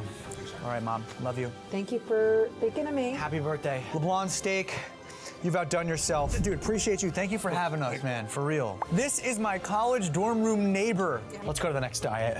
Celebrity diet, not worth it. It's kind of lonely to sit in a restaurant by yourself. Next up, we finally have the $1 million diet. However, before we get there, all right, guys, I'm here with Nick DiGiovanni, and he has a message for you guys. Every 250,000 subscribers that I go up, I get to work out with one of you. So what do they need to do? Subscribe, and you could work out together. Do you think they can outlift me? Probably not. But you could try. You could try. Okay, but for real now, let's see how this $1 million diet compares to all the previous ones I've chosen, which is worth $1 million because of the insane amount of research that goes into perfecting this diet over the course of a year. And this research is done by your favorite 18-year-old, Brian Johnson. How much money do you put in for research a year for this food and this diet? I mean, a couple 100,000 to $1 million. That is insane. Yeah. That's just like the research of discovering what's best for you or everyone, or like what is being discovered with this research? Everybody. So this is not based on Brian Johnson. This is population level food. They're like what is good for everybody. Okay. The most robust evidence is going to look at the biggest populations. Like over time, what serves a human the best. Okay, and this is all right there. Yes. Which one's breakfast? I can't really tell. So this guy. Man, I've looked at his diets. The only thing I don't like about them is that they're vegetarian or vegan or whatever. I wish he had like a meat version. Does he? Maybe he does. I don't know. But from what I've seen, he mostly like crafts vegetarian type stuff, and I can't do it, bro. I need meat. So I mean, maybe I could do like my own meat once, and then I don't know, but I don't know. Maybe I'll look and see if he has some meat stuff. That's breakfast, yeah. This is the roasted veggie bowl. chickpea, yeah. Chickpea bowl. 605 calories. Awesome. 33 grams of protein, 83 grams of carbohydrates, and 20 grams of fat. Love it. And if you're wondering why there's a flour in this meal, that's because Brian actually eats flowers. Yeah. Is there like protein in them? I'm guessing it's probably just dietary fiber. Okay. I'm excited. 33 grams of protein and no meat. That's pretty solid. I'm excited. Where's mainly Sure all the contributes protein coming to, from? like, The chickpeas? Yep, chickpeas, lentils. Like variety. Go ahead. Yeah. Dig in and grab some lentils. Then also the chickpeas have a nice crisp to them because we put them in the oven. Let's eat the flour. Yeah, that's fun. Little garden-y. Nice charm. But with all these fancy ingredients, it got me wondering where Brian just, like, actually eating gets all plants. this food. So do you source like organic, super organic food? So we don't, because we've been testing foods for the past couple years. We have found that organic is kind of worthless. No. Yeah. Are you for real? Yeah, for real. Some of the foods that have the worst toxin profile are organic. Yeah, I know. What? That's I have been crazy. lied to. Yeah, I know. I agree. This is like a moment where you realize that Santa Claus isn't real. What? Then it was time for lunch with something called nutty pudding. A base of macadamia nut milk, macadamia nuts, walnuts, flaxseed, sunflower lecithin, berries, pomegranate juice. Smoothie-like.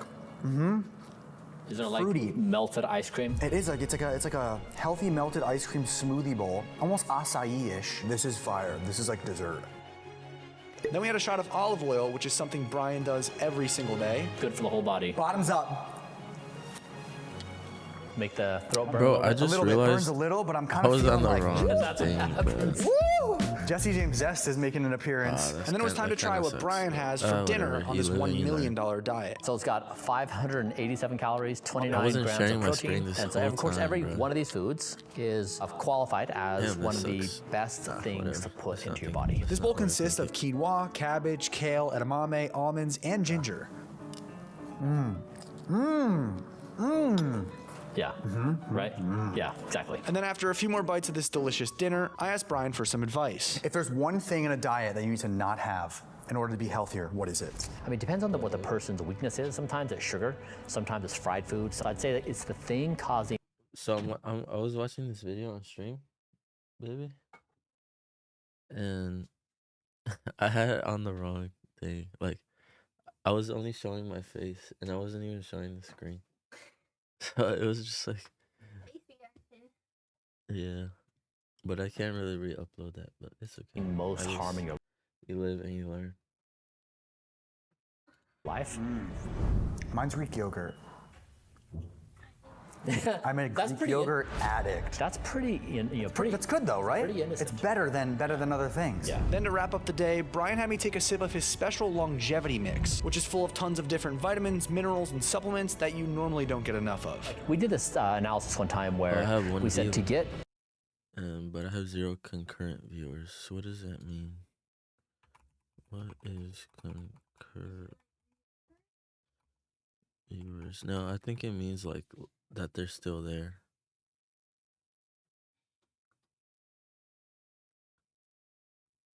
Oh, it means no one is currently watching, but someone has clicked and watched, but left. Everything we've structured in the evidence, from food alone, your diet would be something like 18,000 calories. Wow. Like you just couldn't, you couldn't do it. But I'm pretty happy. It's pretty hard to get these kinds of ingredients that taste good. No, this is solid. And knowing that it's all my vitamins and like minerals and everything that I need. That is the diet, guys. All the way from $1 in a college dorm to my guy, Bry Guy, the Mr. Johnson. And if this diet can make me live forever, I think it has to be worth it, regardless of the price. Dude, love this guy. We're anti-aging together. 150,000 likes, and I will do an anti-aging 100-day challenge. I appreciate you guys so much for watching, but most importantly, stay relentless and don't die. Shout out Redlink for the top comment on last week's video. Make sure you guys drop that anti-aging for 100 days. That would be pretty cool.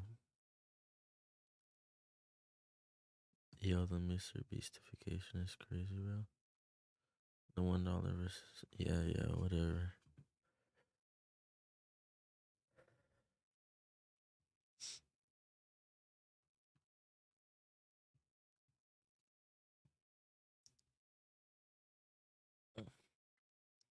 So how long have I been streaming? Oh, 1 hour and 24 minutes. Okay. That's not too bad.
Okay.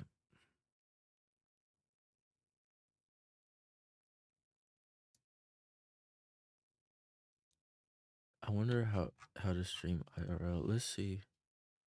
How to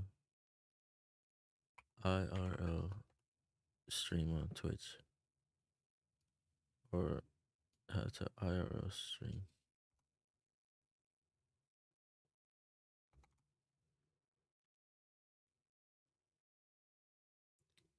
Everything you need to know. Okay. What's up, guys? Welcome back once again to the Gaming Careers YouTube channel. Now, on this channel, we have done countless videos about how to set up and manage your live stream from your PC, be that for gaming, for podcasting, or for just chatting with your audience. But what about if you wanted to live stream away from your PC? IRL and outdoor streaming has absolutely blown up on Twitch over the last couple of years, with streamers wanting to break up their usual gaming content with some real life content as well. Some streamers like Jake and Bake Live and the Real Shook on 3 are actually traveling around the world, living in different countries and sharing that experience with their viewers. Now, there's obviously quite a few technical challenges involved with running an IRL or outdoor stream. Firstly, you don't have a computer to be able to run streaming software from. Secondly, you don't have any power to be able to power things like cameras. And thirdly, and probably most importantly, is you don't have a stable internet connection. So in this video, we're going to be talking about how you can get set up with your own IRL streaming kit, all the way from the basic free things that you can run from your phone up to the professional gun run backpacks that the people that are doing this as a profession on Twitch, running an IRL stream constantly, the kit that they are using to power their streams too. So let's talk about why would you want to live stream IRL aspects of your life. And the main reason is to be able to share more of the behind the scenes with your audience. The more that they see of you in your real life, the more they're going to feel a real connection to you as a creator. It's a similar reason to why I suggest you start a Twitter and an Instagram for your stream, because you're sharing aspects of behind the curtain, behind the scenes with your audience, and therefore building a deeper connection with them. If you look at any of the big creators on Twitch or on YouTube, they're often sharing aspects of their life with their audience and building that really tight-knit community. Also, stay tuned towards the end of this video, as I will be sharing my plans for some IRL streams over the next couple of months, something that I don't think has been done before on Twitch. By far the most basic way that you can get set up with some IRL live streaming is to use your phone as the camera. Now both Streamlabs as well as Stream Elements, they have these mobile apps for iOS and Android that allow you to use your mobile phone and stream to Twitch from that mobile phone using the camera, using the microphone. You can display some things on that allow you to use your mobile phone, and Labs as well as Stream Elements, they have these to use your phone as the camera. Now both Streamlabs as well as Stream Elements, they have these mobile apps for iOS and Android that allow you to use your mobile phone and stream to Twitch from that mobile phone using the camera, using the microphone. You can display some things on screen like alerts in your chat and things like that, and they've made the whole setup process super simple. I would suggest using something like a selfie stick or one of those mini little tripods that you can get to hold your phone, just to make things a little bit more smooth and stable whilst you're out there IRL streaming. You can pick some up for super cheap on Amazon. Now the main disadvantage as to using an app and using your mobile phone to run an IRL stream is that you are only using one connection. So your mobile phone is paired with a network. In America, the popular ones are Verizon, AT&T. You know, around the rest of Europe, you've got Vodafone and other carriers like that, but you only have a connection to one carrier, which means that you probably aren't going to be able to get the best data rates and stream the highest quality video.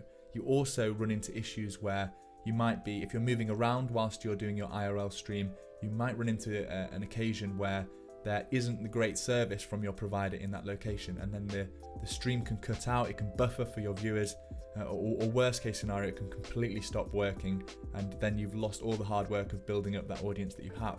In my opinion, it's really important to prioritize the stability of your IRL stream over the quality. So I would recommend, if you're going to be streaming from your mobile phone, to stream at no higher than 720p, 30 FPS, and then the bit rate somewhere between 1000 and 2000 kilobits per second, just depending on what you can maintain and, you know, what is not going to cause any buffering issues for your stream. I know that doesn't sound like it's super high quality, but it's actually very, very watchable in terms of IRL content, because you've got a lot of colors and contrast going on in the real world.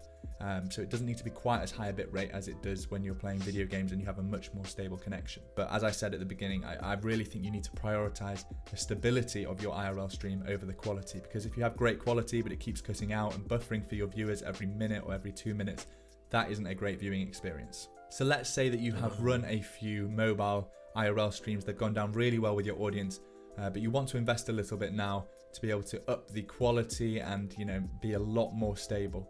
Unfortunately, it's quite a big jump to get to what these professional IRL streamers are running, these IRL backpacks or gun run backpacks, which they're often referred to. The reason that they're called gun run backpacks is because the person that started putting these kind of kits together is called Justin Gunrun Ignacio, probably butchered the second name there, but he is the second ever employee at Twitch. So he joined all the way back in 2011, was literally the second ever person to join Twitch. And although he no longer works at Twitch, him and his community are still dedicated to helping IRL streamers set up these awesome backpacks that they can run for hours with really high quality as well as a super stable stream.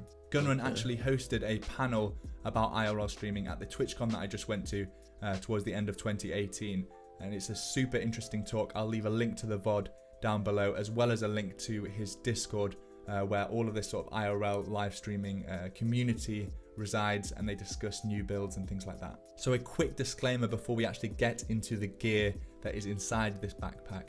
This kit is expensive. it's not only expensive to originally purchase, but also the ongoing costs of subscribing to these mobile data plans so that you can keep streaming an unlimited amount. That's also an expense. So this really is for people that have tested out some IRL content with their audience using a mobile stream, something that's absolutely free to run, and really wanting to invest into this as a content type for your live streams. I really would only recommend you purchase this kind of kit if you are serious about making a proper investment for your channel and improving the quality and stability of your IRL streams. Okay, so I have all the pieces of kit here around me that you need to build one of these gun run or IRL backpacks. I'm going to go through each piece of the kit, explain exactly what it does, why it is needed to be able to run a successful and stable live stream outdoors, completely remote from any other internet connection. So let's get going. So first up, we have the LiveU Solo, and this is basically the brains behind the whole operation. This is where all the smart stuff happens. This little box allows you to plug in an HDMI source, which is your camera, and then it can take 4 internet connections, 2 via USB modem, 1 Ethernet and 1 Wi-Fi, and then it can combine all of that bandwidth together to send a super strong and stable stream up into the cloud. So this box does all of the encoding as well as the actual streaming, sending that video data across to the cloud so that you can stream to platforms like Twitch, Facebook, YouTube, any platform that has an RTMP service. So to understand why this is so essential, first of all, think about what happens when you're just streaming with your mobile phone. You have a 4G or an LTE connection to your carrier, which helps you connect to the internet, but you're not getting a super stable, 5,000 kilobits per second stream there. It's going to vary depending on how many other people are on the network, what the surrounding environment looks like, and your signal strength. One of the clever things that the LiveU Solo does is that it constantly analyzes how much available bandwidth there is across all the different connections. Remember, you can have 4 different internet connections connected to this. And the reason that you want that is because if you go into a location where one provider doesn't have a particularly strong signal, you don't want your stream to die. The LiveU will constantly analyze that and then send the video data across the other 3 or a combination of the other 3 connections so that your stream quality doesn't dip or the stream doesn't die altogether. This thing really is super smart. It's constantly analyzing the 4 connections that are plugged into it to make sure that you have a super stable and as high quality as possible stream whilst you're out there IRL streaming. Now, just on its own, this thing has roughly 2 hours of battery life. Of course, you can plug it in for some extra power. We'll talk about that a little bit later when we talk about the battery. And it also comes with a little pouch which you can use to attach some of the modems, and it has a belt clip on the back to make things super easy. If you're not using a backpack, you can just attach it to your belt. So as I mentioned before, the LiveU Solo can take 4 different internet connections, 2 via USB, 1 via Ethernet, and 1 via Wi-Fi. So what that basically means is that for the USB ones, you can get these little USB modems that take a SIM card inside. They connect to that network via LTE or 4G, depending on where you live in the world, and then you can use that bandwidth to stream. The Ethernet and Wi-Fi connections are a little bit more complex. First of all, if you're in an area where there is good Wi-Fi, then you can absolutely connect to that using the Solo, and then that becomes part of the data that you can use in combination with your mobile networks to get the best quality stream possible. But if you're going to be out and about, there isn't particularly reliable Wi-Fi, you can pick up some little mobile routers that are powered by USB, or sometimes they have their own battery life, and then you can connect to the Wi-Fi from that for your LiveU Solo, or you can also get routers that have an Ethernet connection, which again plug into the Solo. So if you want to use all 4 connections, you would need to use 2 USB, 1 Ethernet and 1 Wi-Fi, but there's absolutely no requirement, as I said, to use all 4, and I would probably recommend just getting started with 2 and seeing how that works for bandwidth around the area that you're going to be streaming. Okay, so you have the LiveU Solo, you have the data plans to be able to live stream. The only other thing you really need to be able to run an IRL stream, one of these gun run style backpacks, is a camera. And of course, the LiveU Solo takes any camera input over HDMI, but there is one that is preferred in the community, and that is the Sony AS300 sort of bullet action cam. Really, it's kind of like a GoPro, but has a lot of benefits over the GoPro. You can see I've got a little mini dead cat over the microphone on mine, and that is one of the reasons that this camera is so widely approved. The audio is really good for an action cam. It does have an external mic input if you would like to use one, but compared to the GoPros, this has much better sound, both for you if you're wearing the camera as well as people that you're talking to in front of the camera. The other thing that is awesome about this Sony camera is the image stabilization. So most people that are live streaming either have this attached to some sort of mini tripod or selfie stick that they're holding, or they wear it attached to their bag or attached to their head or something like that. And the image stabilization inside this is really good. It makes it a lot less jerky to watch if you're watching somebody walk around with this attached to their body. But as I mentioned, you can use absolutely any camera with the LiveView Solo. So there are plenty of examples of people using, you know, really professional grade cameras. One of my favorite streamers, the Kerbal Space Academy, they go to rocket launches and they live stream the launches on Twitch using the LiveView Solo alongside a professional grade camera so that they can zoom all the way in from their safe viewing zone. So the few things that you need to be thinking about when you're choosing a camera for this kit is, can it output clean HDMI? So without any of the overlays over the camera, because I know a lot of the Canon cameras, it's really difficult to get rid of that.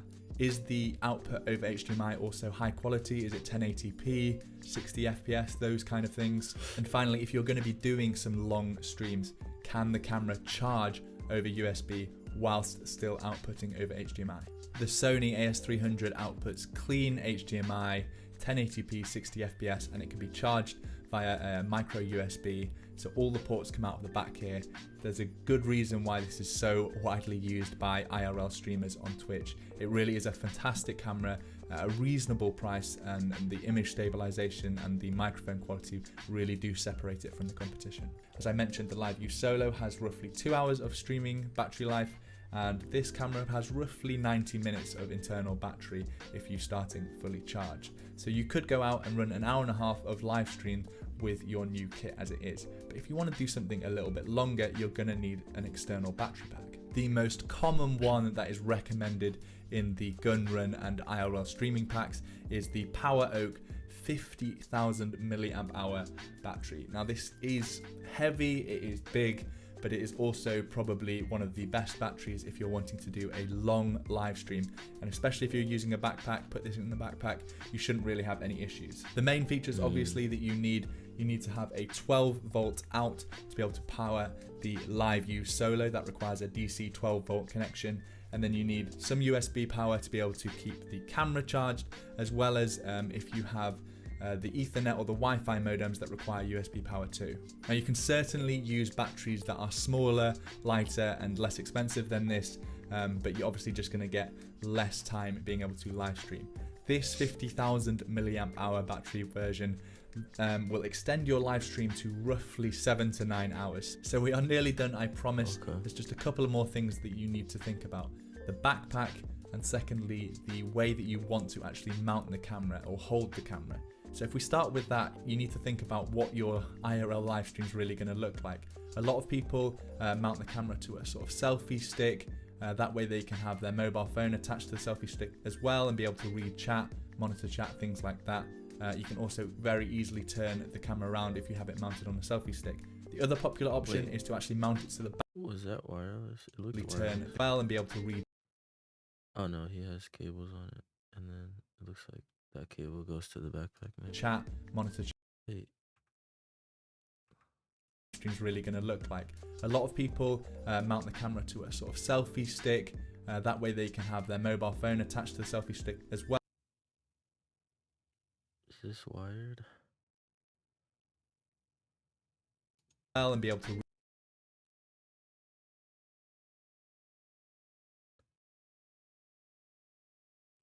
It's wired, yeah.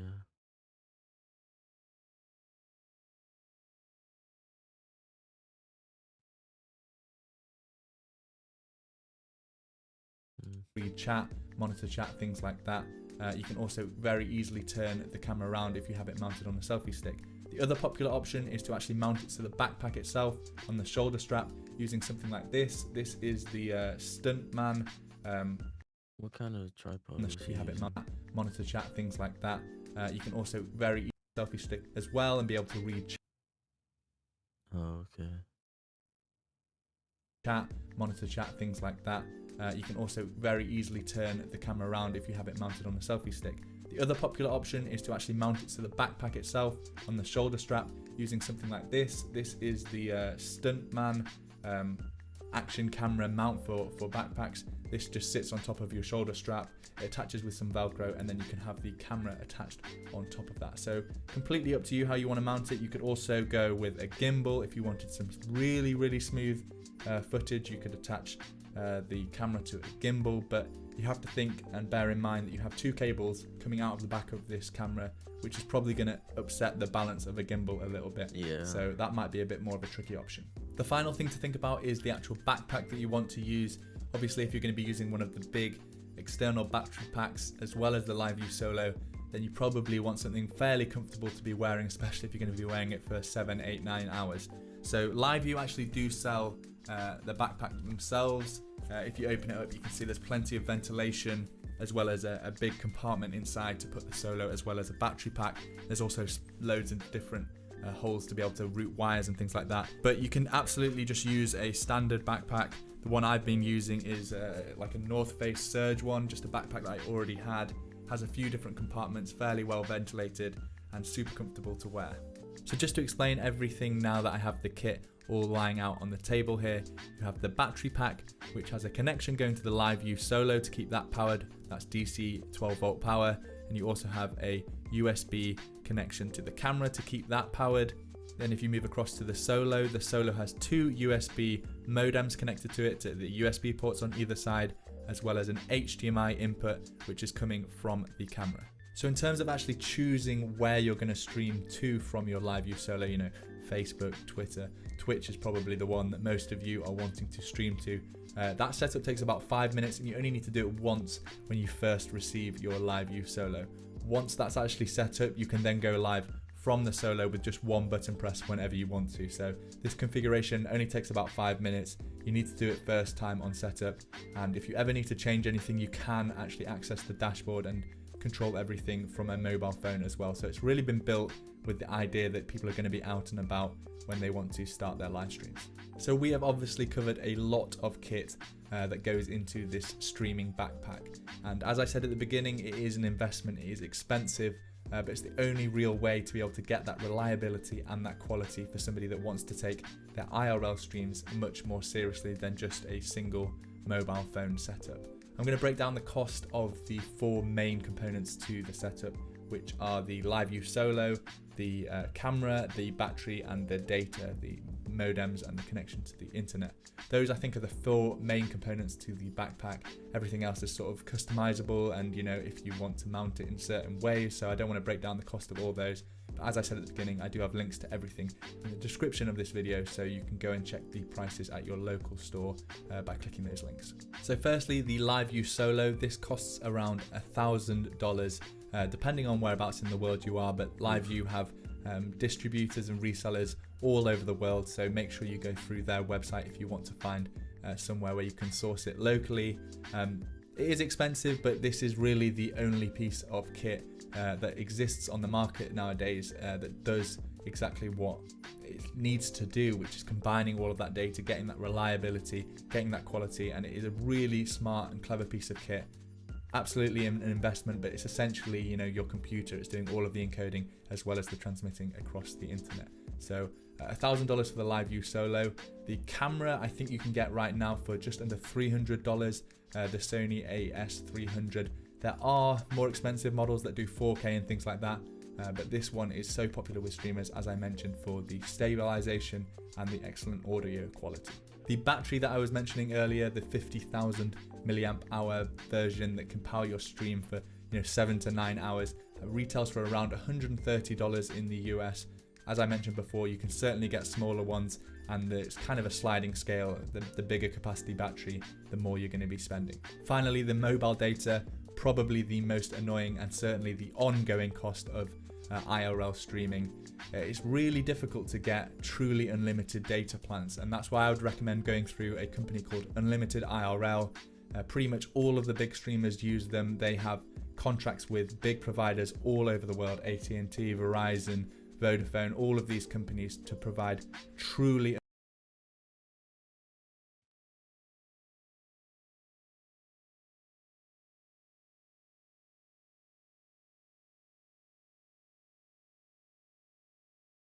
maybe one day, I guess. unlimited data so that you can stream no matter where you are in the world or no matter where you are in the United States, and you can actually rent the modems from Unlimited IRL. So you pay a monthly fee for the unlimited data as well as renting of the modems, and it's a company that's specifically been built for people that want to do IRL streams. The cost for the modem as well as the data is roughly $140 per month, so certainly expensive, especially if you're going to be stepping up to, you know, 3 or 4 of these modems. They do have kits for people that want to do all 4 modems. I think they're around $600 a month, but you can certainly see why this is an expensive hobby and one that you should really believe in and have trialed out before investing. I realise that this video is probably pretty long by now. There is still more to cover on this topic, you know, how to get cool overlays and alerts, and you know, some of the things that you're used to having in a normal OBS install when you're streaming from your computer. There are ways of doing that, but I'm going to have to save them for a separate video because this video has just gone on so long. Both LiveView as well as some other external providers provide the ability to be able to add these kind of overlays and cool graphics onto your stream. Now, at the beginning of this video, I did say I was going to reveal what I have got all of this kit for. What am I going to be streaming from an IRL perspective? And one of the ideas that I had, and you're probably going to think this is crazy, and the number of people that I've spoken to have said that's a bad idea. I'm maybe starting to doubt it a little bit now, but I'm committing to you now in a video. If you're watching this, I haven't cut it out of the video, I've committed. I've signed up to do a marathon in the UK in a couple of months' time, and I had the idea that maybe I would try and live stream it, actually running with the backpack, with a camera attached to me, being able to interact with Twitch chat as I run this marathon. Obviously, I'd be raising money for charity as well whilst running the marathon, so I'd hopefully have, you know, donation alerts and text to speech and things like that. It might be a silly idea, you know, running with that big battery as well as the solo and camera, but I think it's an interesting technical challenge as well as obviously the physical challenge of running like 26 miles or 42 kilometers, I think it is.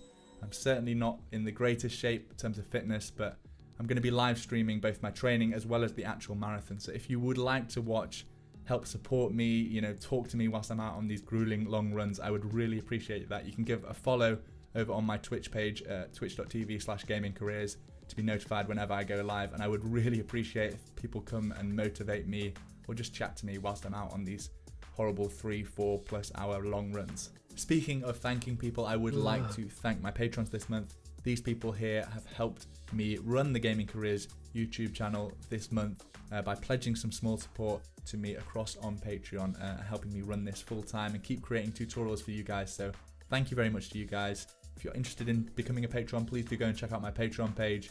And I'll see you guys, well, I was going to say I'll see you in the next video. Hopefully I'll see some of you in one of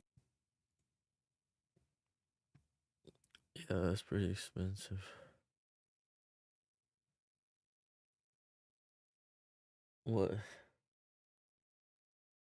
The baby? You feel it?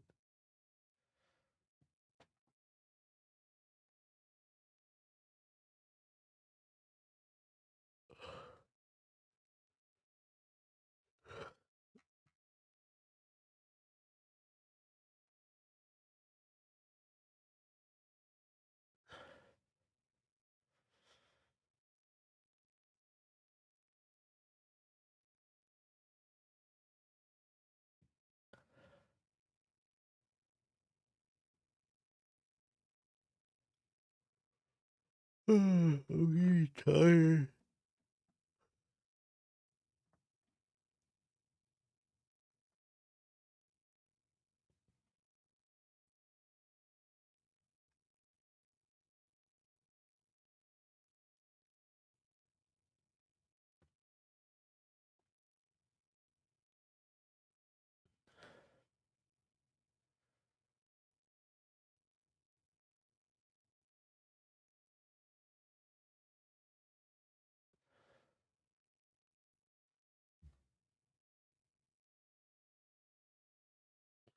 If we just look at the total cost of an IRL backpack, then on top of that, all the monthly upkeep costs for their services and even multiple 4G connections, yeah, good luck streaming without having a few thousand viewers just to cover the ongoing costs.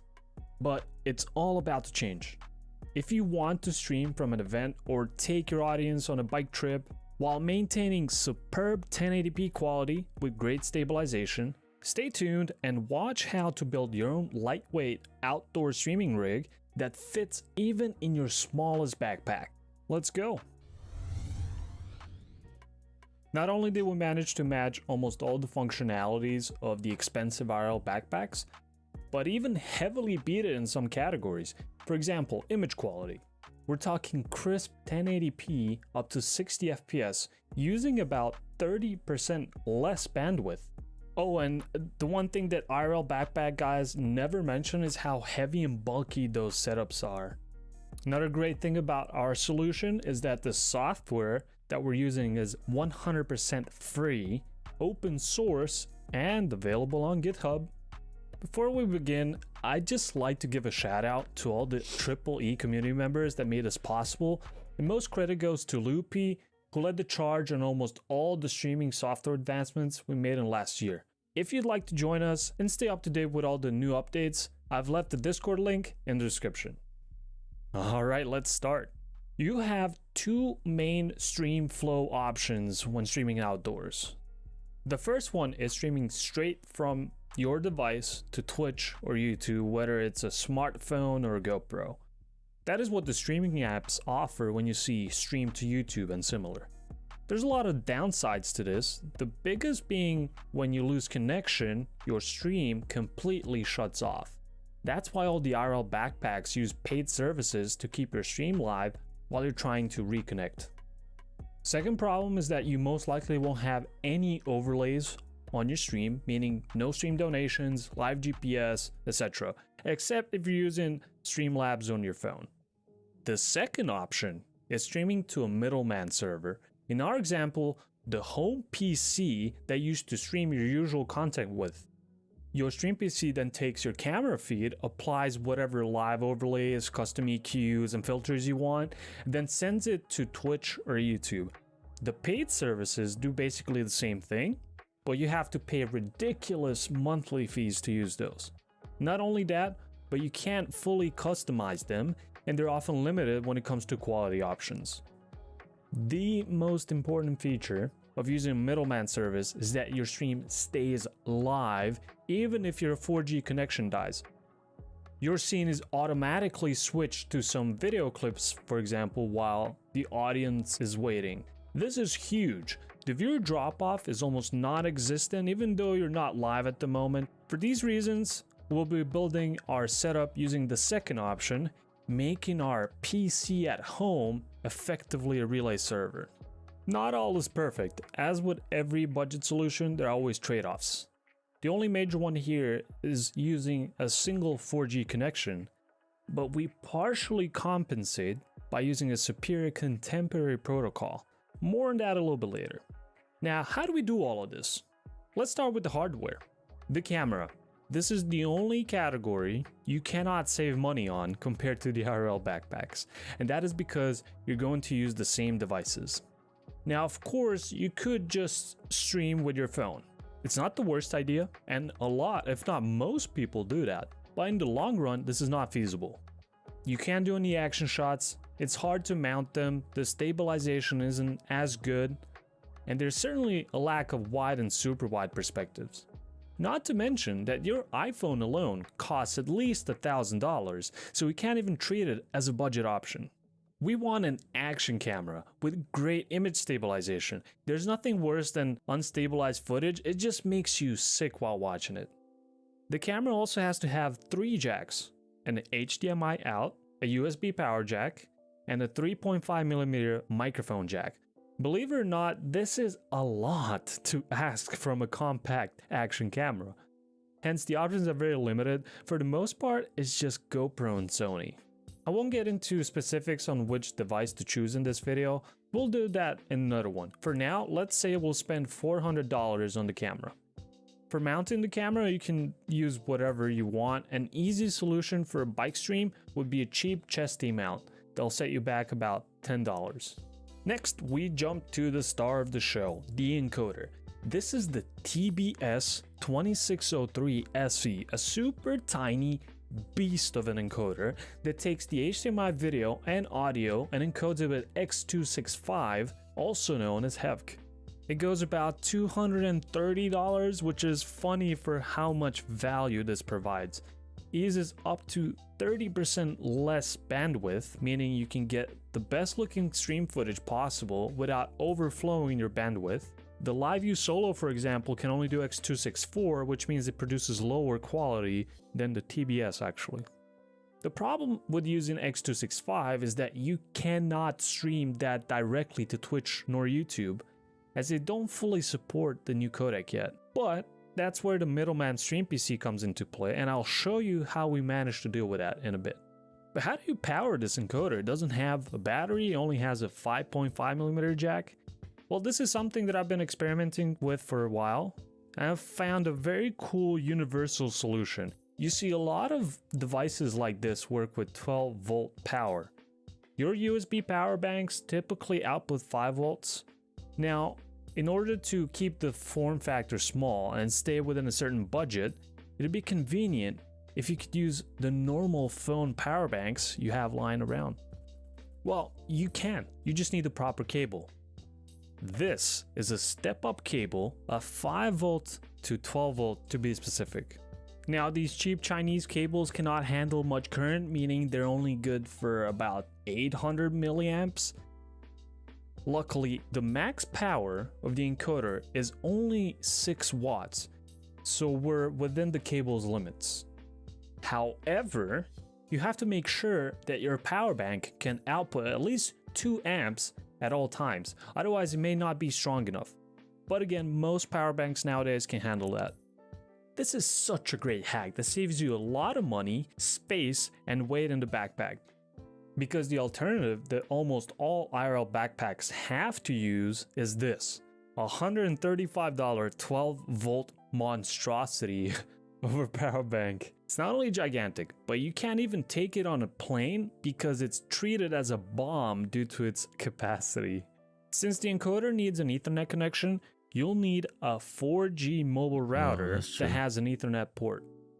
You can really use whatever model you want. I've happened to have my old TP-Link MR6400 sitting around, which is not even a mobile router. It's a home 4G router that doesn't have an internal battery. Luckily, we can just use the same trick as we did with the encoder. This type of router will set you back only about $80, but if you want the proper thing, check out the Netgear Nighthawk M1. The link's up here. Okay, so let's hook everything up. In order for the GoPro to stream for 5 hours straight, we need to give it an external power source. Another small power bank will do just fine, as the GoPro doesn't require much power. Next up, we need to use a micro HDMI to HDMI cable. The cable goes from the GoPro to the encoder. The encoder then uses its Ethernet connection with the router to transmit the data to the PC at home. In case one of your devices doesn't power up, try reconnecting the USB step-up cable, since the power banks tend to fall asleep after not being used for a while. That is it. That's all the hardware. Now the software. The big news here is that we will not be using RTMP, your everyday streaming protocol. It's just not stable enough for a hectic 4G connection. We've been trying and trying for months to make it as smooth as possible, but in the end, we had to give in to something that is more fit for the task. I present to you the Secure Reliable Transfer Protocol, or SRT. Man, they really nailed it with the name. I won't go into the specifics right now, as I'll make a dedicated video to cover the whole setup and settings, but in short, the protocol is made specifically for streaming in variable conditions, ensuring the best quality and stability possible. It does come with a few downsides. It's not trivial to set up if you're not tech savvy, and you cannot use it to stream directly to Twitch or YouTube. It's new and still being developed, unlike RTMP that has been abandoned for years. Again, I feel free to rescue. You can receive kind of 4G. Remember those services that you had to pay $200 for? Yeah, you get that for free now. If you want to control the scenes manually, you can set up a WebSocket server within OBS and access your scenes through your phone's browser. It works extremely well and is very handy. One last thing you might have to do is port forwarding both for the WebSocket server and the SRT ingests. You're going to need about 3 to 4 ports total. There's plenty of guides for that online, but also covered in some other video. There we go. That is how you make your own customizable IRL streaming setup that will not slaughter your bank account. And you can use anything you already own and build around it. Full list of the gear used will be in the description if you're curious what exact devices and cables I'm using. I'll definitely be posting more on this topic, in-depth videos on each little category.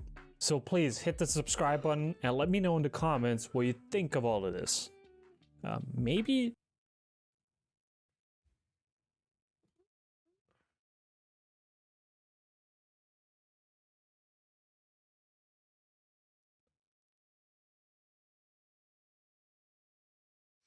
So I heard you wanted to get into IRL streaming, but you're on a budget and you don't want to invest in a 1,000 or 2,000 pound IRL backpack. Well, I'm here to tell you that you don't need to get that to get started in IRL. So the first thing that I invested in is a Samsung S23. This is not the Plus, it's not the Ultra, it's just the S23 because that's what my budget allowed for. But if you can, definitely get an S25 Ultra. This Samsung S23 is absolutely amazing. I did buy it from Back Market, which is a website for refurbished phones. I bought it for £221 in fair condition. Back Market has quality checkers to basically ensure that it runs perfectly fine. However, because it's in fair condition, it does have some marks and scratches on the side, but again, that's okay, because I am just using this for the camera. Why Samsung? First of all, Android allows you to use IRL Pro. IRL Pro is an app which I'm going to talk about in a lot more detail later. I feel like IRL Pro app is the best app. The IRL Pro app is currently unavailable on iPhone. However, iPhone does allow you to have Streamlabs, Prism, and Larix. I believe Streamlabs is very limiting, so I don't really like it. With Prism and Larix, the problem is that you can stream, but you need premium to remove the watermark and to have extended stream duration. That's why I prefer IRL Pro. Another thing that I researched as well is that Samsung actually has better thermal handling. So that's very important, especially for overheating. When you're streaming long durations, your phone will get hot. When I started IRL streaming, a lot of people thought I was using an actual camera. They didn't know I was using an S23. The camera quality on the Samsung is way more crisp and vibrant, whereas the iPhone has more of a soft smoothing effect, which kind of gives more of a cinematic kind of vibe. I strongly believe that the Samsung looks more appealing to the viewer's eyes, especially when the bitrate is low. Samsung's image processing gives you like more sharpened, more detailed video feeds. Another thing as well is that there's more camera control and better performance in different environments, such as indoors, outdoors, low light, day, night, you name it. The second thing that you need is IRL Toolkit, which is a pay monthly service. So IRL Toolkit is essentially a remote OBS. It's like your control center for when it comes to IRL streaming. The one thing that I really love about IRL Toolkit is that they deal with the tech side of everything and you basically just stream. Instead of low light, day, night, you name it. The second thing that you need is IRL Toolkit, which is a pay monthly service. So IRL Toolkit is essentially a remote OBS. It's like your control center for when it comes to IRL streaming. The one thing that I really love about IRL Toolkit is that they deal with the tech side of everything and you basically just stream. Instead of your IRL stream just being a plain camera, you can also customize it to be like your at-home setup. So you can have your stream alerts, you can have your overlays, you can have text-to-speech, basically like your remote OBS. Another very, very important thing is auto scene switching. IRL Toolkit will cover you, especially when your signal drops. This is a lot more better than streaming directly from your mobile phone Twitch app. When your internet cuts out, it will freeze your stream or it will completely kill it and stop the stream. It kills the vibe with your viewers. Like, it's awkward. Like, if you're in a place where it's constantly cutting out, then it's just going to be start, stop on Twitch, which is again very unprofessional. Whereas with IRL Toolkit, it basically covers you and protects you while you are kind of like reconnecting. So with auto scene switching, when it detects that you got low bitrate or when your signal is dropping, it will automatically switch to a reconnecting scene so that your viewers are basically in the loop and they know that you're coming back and they know that you're having technical issues. That way, your stream looks way more professional. You have viewer retention because they basically know when something's going wrong and they know that you're going to come back. And another thing that I added on as well is Clips Player. I uploaded my own compilation of like funny moments, IRL stuff.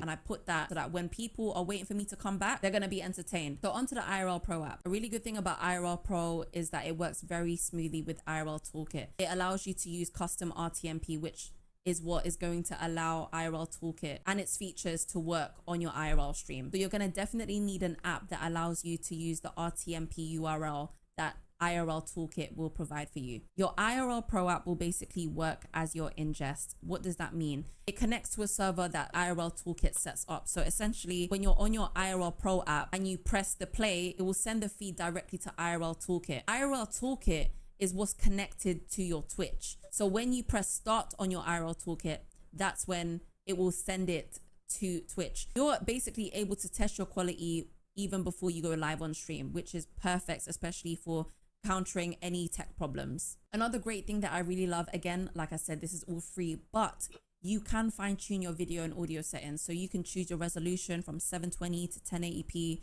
You can change your frame rates from 30 to 60 FPS. You can also tweak your audio source. You can up the mic gain. You can connect your Bluetooth mic. You can connect your Rode wireless mic to it. IRL Pro is optimized for longer streams with lower battery drain and heat compared to other apps like Streamlabs or Lyrics. A really, really good thing, especially for beginners, is that the UI is very minimal and very simple. You will have a mute button where you're able to tap mute quickly if you wanted to mute. You can also tap what camera lens you want to use. So if you want to use ultra wide, if you want to zoom in a little bit, you can do that. You can also double tap your screen to seamlessly change from front camera to back camera. You can also see chat. You can see your audio levels. You can also see your battery. So again, absolutely amazing for the beginner. Another thing that you really need is an eSIM or a physical SIM, but I think an eSIM is better in my opinion. A lot of people think that you just need Wi-Fi. Wi-Fi isn't strong enough to hold an IRL stream, unfortunately. That there will be times where it will drop, especially when you're in a public space. Like, it's gonna cut off a lot. You want to do your research. What signal is the best in your city? Because when it comes to IRL streaming, it's all about constantly moving. It's all about traveling, exploring. It's all about being outdoors. You want to make sure that the internet is moving with you. You want to find a network that has good data coverage, handles 5G, and also if you plan to go ham with IRL streaming, definitely invest in unlimited data. Mobile data gives you coverage everywhere from streets, parks, trains, cars, venues, wherever you are. And the 5G allows you to have a smoother, higher quality stream even while you're on the go. And the great thing about the eSIM is that even when you go abroad, you can find an eSIM that's perfect for that country or international, and you can IRL stream wherever you are. Another thing that you need is a tripod. So I use this tripod. Now, the great thing about this is that it's actually extendable. So when I'm doing something, I can put it on the floor. I could just leave the phone there, especially when I don't have a cameraman and my viewers can see what I'm doing. You can tilt it. So it's like a selfie stick. Again, perfect for the solo streamer if you don't have a cameraman. And you also want something that can kind of like stand on a table too when you're eating or kind of just sitting down and just chatting to your viewers. So you want a very adaptable tripod. If you don't plan on sitting down, or if you do also have a cameraman, I would also invest in a gimbal. So gimbal allows you stability. It means that the camera won't shake while you're moving about and whatnot. Another thing that you need is wireless mics. Now, when you're outdoors, it usually gets very, very loud, or sometimes when you have a cameraman and you're walking away from the camera and you're not facing it, your voice isn't necessarily going to get picked up by the camera. So you're going to need a mic so that wherever you go, your viewers will hear you. I currently use the Rode wireless go-to mics, and I believe that this is perfect because you just quickly connect it to your S23 with a USB-C and it will automatically register on your IRL Pro app. I bought two so that when I am out and about with another person, the viewers can hear us. Perfect, especially when, like, you know, you're out with your friend or you're on a date or whatnot, or you want to IRL stream, those kind of situations. But I found that this gives you such crisp quality compared to the DJI Mic 2. I've tried the DJI Mic 2 that came with my Osmo, and it sounded very, very muffled. And I just didn't like it. If you guys can get your hands on this, even if it's second-handed, then definitely do so. But if you can't, then internal mic on your Samsung is still very, very good. Another very, very important thing that you need is a portable charger. This ensures that your phone doesn't die mid-stream and that you can stream for long hours because you're either constantly topping it up or you're just keeping your phone connected to the power bank. This is a 26,800 mAh, which is very powerful. It will fast charge. It has, I think, 3 or 4 charges, which again is really good. So I always make sure that this is fully charged. And finally, this is another thing that I found is very important. This is like a USB-C splitter. There is only one USB-C slot on the S23. And so I can't charge it and also use my mic at the same time. So with this, you basically put this dock into your S23 or whatever phone that you have, and then there's two USB-C ports in here. One of them is for charging and the other one is for the mic. So yeah, this is my current setup. So I have my S23 as my main streaming camera, and then I use my iPhone to read chat and to also control my stream if I need to, without having to touch my phone while it's on the tripod. Let me know in the comments below if you guys have any questions. If you want me to go in depth with IRL Toolkit or the IRL Pro app, let me know in the comments as well.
Oh, I'm interested in this. I see people debate a lot what's better to stream on YouTube or Twitch, and it's a question I get asked a lot because I'm like Constantine, the man who walks between worlds here, because I stream on both YouTube and Twitch at the same time.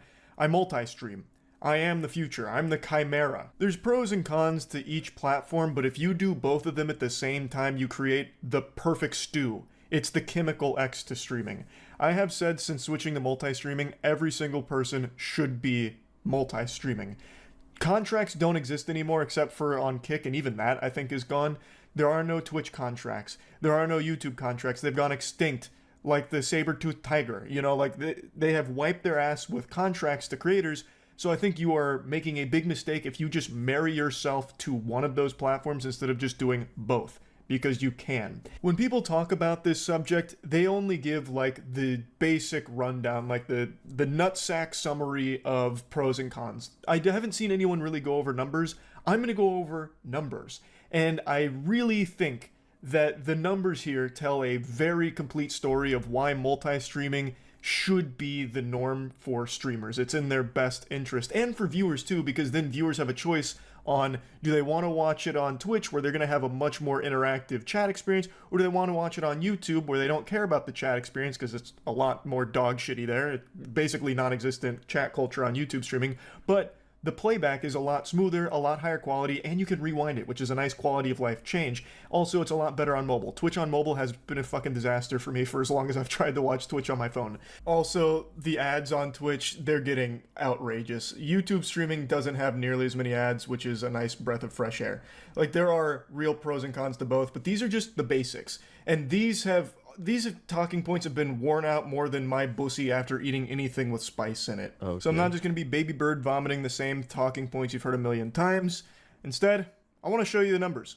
I want to bring up my biggest, most profitable stream I ever did on Twitch and then break it down a little bit. It was in 2022 when Moist Esports won the Rocket League Major, the Spring Major. Still one of the best moments I've ever had streaming. I peaked at 75,000 live viewers. It was a very long stream that I did, and it took home 11.7K for that whole stream. Roughly 2,000 subs, but most of it came through ads, and most of those subs were primes.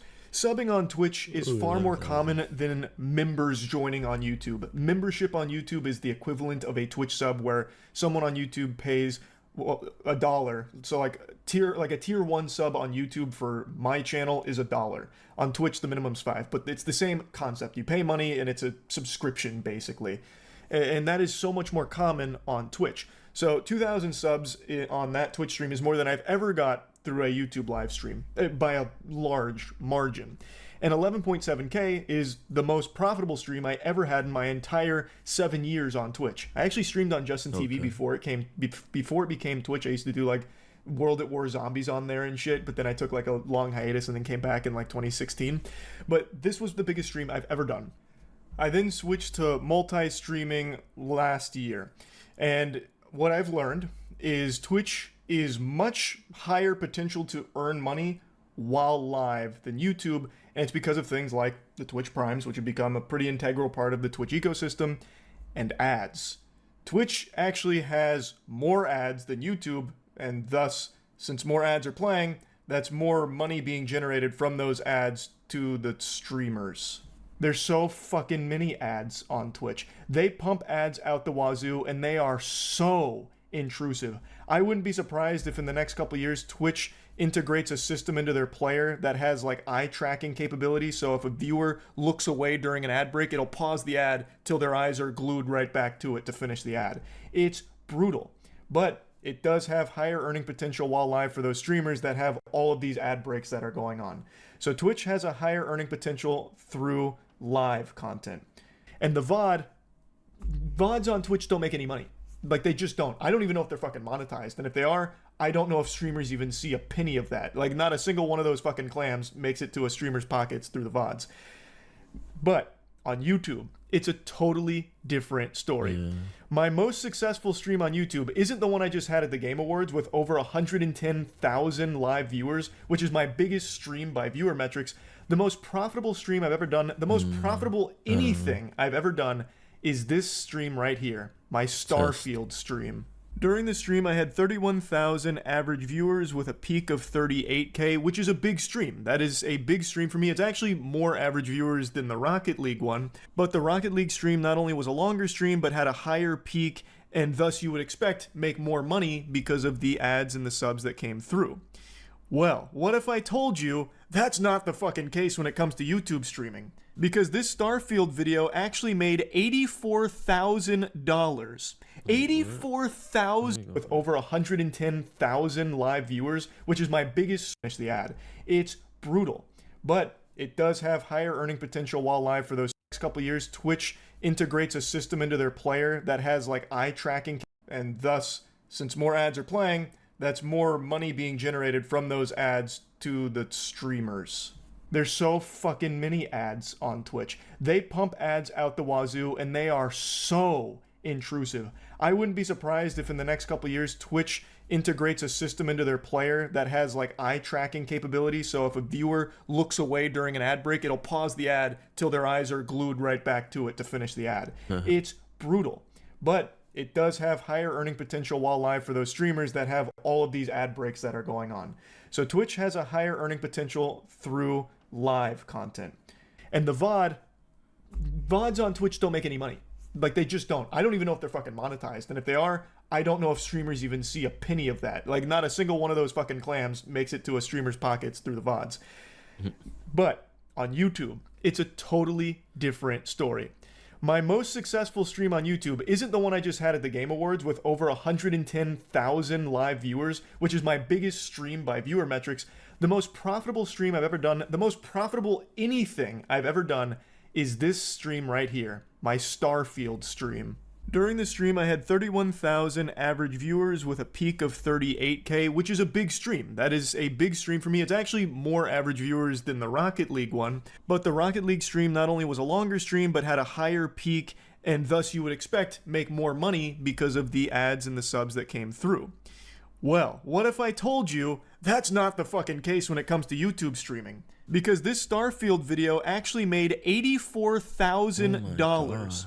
84,000 doubloons for a 4-hour stream just playing mid-poop-ass Starfield. The actual... Like, this was like an insomnia, try not to fall asleep challenge, basically. $84,000. And it's not because the 31,000 viewers all of a sudden just started, you know, buying memberships or donating tons and tons of money. This wasn't like the biggest documented case of credit card fraud and money laundering that the internet's ever seen. In fact, the live stream itself made 1.6K on ads, and the other $78,000 came from the VOD and the ads that played during a VOD. Now, the membership number there, the 2.4K, a lot of those memberships were just from people watching the VOD and then buying a membership, not them doing it while it was live. Also, the supers and gifts, I'm pretty sure that is live. So you can add the 1.6K plus the 1.6K on the supers, so the 1.6K from the live ads plus the super chats. And let's just go ahead and be generous and say, like, the live stream, while it was live, made 4K. The other $80,000 came from the VOD. This isn't some, like, rare mutation here, like a fucking X-Men of analytics. This isn't some fringe outlier isolated case. This is the way that YouTube streaming is optimized. YouTube streaming is kind of just an afterthought for the platform. YouTube has always been about VODs, the videos itself. So when you finish a stream, it becomes a VOD, and that enters into the YouTube algorithm. And YouTube is extremely efficient at monetizing VODs. So finishing a 4-hour Starfield stream, it immediately saved as a VOD and made tons and tons of money through the VOD. Whereas on Twitch, I don't even think VODs are monetized. And if they are, it's not the creators making the money from the VODs, I don't think. YouTube is a totally different story. You don't make as much money while you are live from people buying memberships or donating money or anything like that. And their ads aren't that frequent on YouTube live streams, thank heavens. But what you miss in live revenue, you make up for with VOD revenue 10 times over. What I showed you with the Rocket League stream was my biggest, most profitable Twitch stream I ever did. So even when I was a daily streamer for like 6 to 8 hours a day for years, averaging between 10 to 20,000 viewers, fluctuating, I would usually be making between 4 to 6K a day. And that was like the norm, with the occasional peak going up to like 8 or 9, and then that being the biggest at over 11. But right now, my viewership combined on YouTube and Twitch is higher than it ever was on just Twitch. On YouTube, I average between 10 to 12K a stream, and on Twitch, it's between like 5 and 6K. It really just kind of depends on what I'm doing at the time. But on Twitch, you'll make more money while live and make nothing once the stream ends. On YouTube, you'll make less money while live and then could make 5 times as much from just the VOD. On Twitch, when the stream ends, it's basically forgotten. That's lost media at that point because no one's fucking watching Twitch VODs, it seems. On YouTube, when the stream ends, well, now the journey's just begun. Like, now, there's no telling what that can generate. Like, take this for example. This was a very normal, pretty low-key stream. I was just replaying Gears of War, one of the most important games in my life. This wasn't a brand new, hot release that would be, like, algorithmically successful. Like, it's not like something the algorithm will be salivating over, pushing out a Gears of War live stream. Gears of War is older than the hair on your grandma's titty nipple. Like, this is one of those streams where I do just because I really wanted to replay this game. And you can see my average viewers were 10,000, which is normal. That's a pretty normal stream for me on YouTube. But the VOD now has 1.6 million views and has made over $20,000. And of course I was multi-streaming, so I can pull the Twitch data as well here. This exact same stream made $1.4 thousand on Twitch. The difference is substantial. Now you can see again here in the data, the live revenue, 802 while live here, plus again, memberships and supers aren't really indicative to what was live because some of those could have been from people watching the VOD, and it calculates here post-VOD. But regardless, you can see that the live revenue was less on YouTube than it was Twitch, but the overall revenue is substantially higher on YouTube because of the VODs, which is something Twitch just doesn't really have, which is why I think you should just do both. Your potential to earn while live is much higher on Twitch, but your potential to earn through VODs is astronomically higher on YouTube, So you're really doing yourself a disservice if you don't just do both. And again, it is a positive for viewers too, because they'll be able to choose the platform they want to watch on, as opposed to having to roll their eyes and be like, oh, my favorite streamer's on YouTube. I hate the fucking chat there, but whatever, I guess I'll watch. Or maybe I won't. I really hate YouTube streams. Or vice versa. Oh man, my favorite streamer is only on Twitch. He went from YouTube to Twitch, and I just don't like Twitch. I'm not a fan of it, and I guess I'm just not going to watch him anymore. I'll just wait for the VODs on YouTube when he posts the clips. Like, now they have the option of just being on what platform they want to watch the stream. And there's a lot of streamers that are making the switch to multi-streaming. I just really think this should just be common practice for anyone who streams, because there's no reason not to. There is no exclusive contracts anymore. They're gone. Poof, they've vanished. And that's great for streamers and viewers alike, honestly. I used to think contracts were the future for streams, but that was until I realized just how efficient multi-streaming is from both a streamer and viewer side. There are just endless examples I can give in my time multi-streaming. Like, here's another super normal one with me playing an indie game that I really like called Another Crab's Treasure. Fucking Crab Souls. Absolute banger of a game, but it's not like this stream was doing crazy numbers, right? Like, the movement on this stream wasn't anything, you know, unfathomable. Average 13K viewers, but the VOD now has over 2 million views, and it's made over $30,000. And to show this same stream what it did on Twitch, the numbers that it put up over there, it did 1.3K during the live stream, and nothing from the VOD. I can go on and on with the crazy numbers that YouTube stream VODs are capable of putting up. Like, here's me just playing Liza P, fucking Pinocchio Souls, 16,000 average viewers, and the VOD has made over $51,000. This is insane. I just don't think there's a very good argument to only streaming on one platform. There is no reason you shouldn't just multi-stream. Your viewers are going to pick the platform they most prefer, and I think that it's nice to at least give them the option of choosing that for themselves too. And again, the potential for the streamer is pretty huge. So yeah, anyway, hopefully this was helpful for anyone out there that's trying to decide what platform they should stream on. I think it should just be both. That's my advice, and to any streamers out there right now that are only streaming on either YouTube or only on Twitch, really think you should just come in the middle and hold hands with both platforms and just, you know, like the commercial, why not both? I really think that it's probably a good idea. I do want to say though, regardless of what platform you're on, it's a very saturated market, so it's going to take a lot of luck. I've said this since the beginning of time. I'm not special. I got lucky. You could be making the best content the world's ever seen, turbo cheek clapping, slapping, banger, heater after heater, but at the end of the day, it's all about having that one lucky break that puts it in front of people's peepers and gets them interested. The only thing you have control over is the consistency. So that way you'll have like a catalog of videos that people can go back and watch after they might find that video that popped off through luck. So that's really about it. See ya. Okay. Well, that was kind of inspiring for me.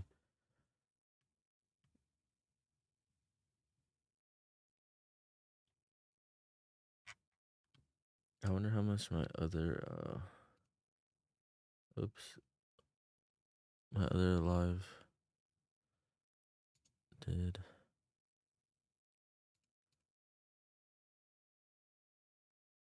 Oh, okay. It actually got some views. Because while I was streaming, I only got like 2 views. One.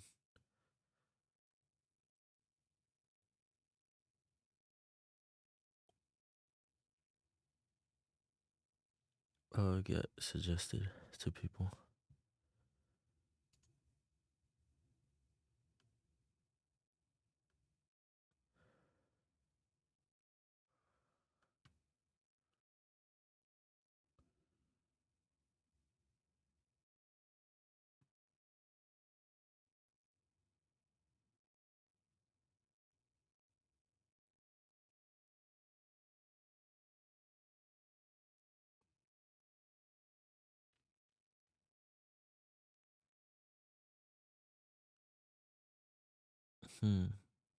That's interesting.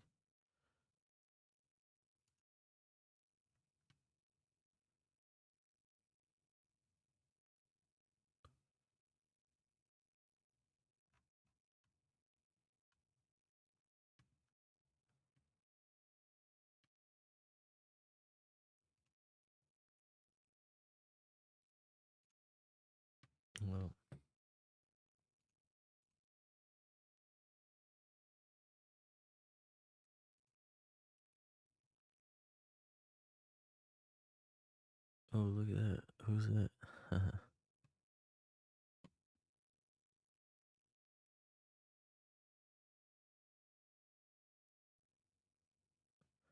Let's see. This one trick will make you Hey a famous everybody, streamer. it is me, this guy's Toast, streamer extraordinaire. And boy do I have a treat for you today.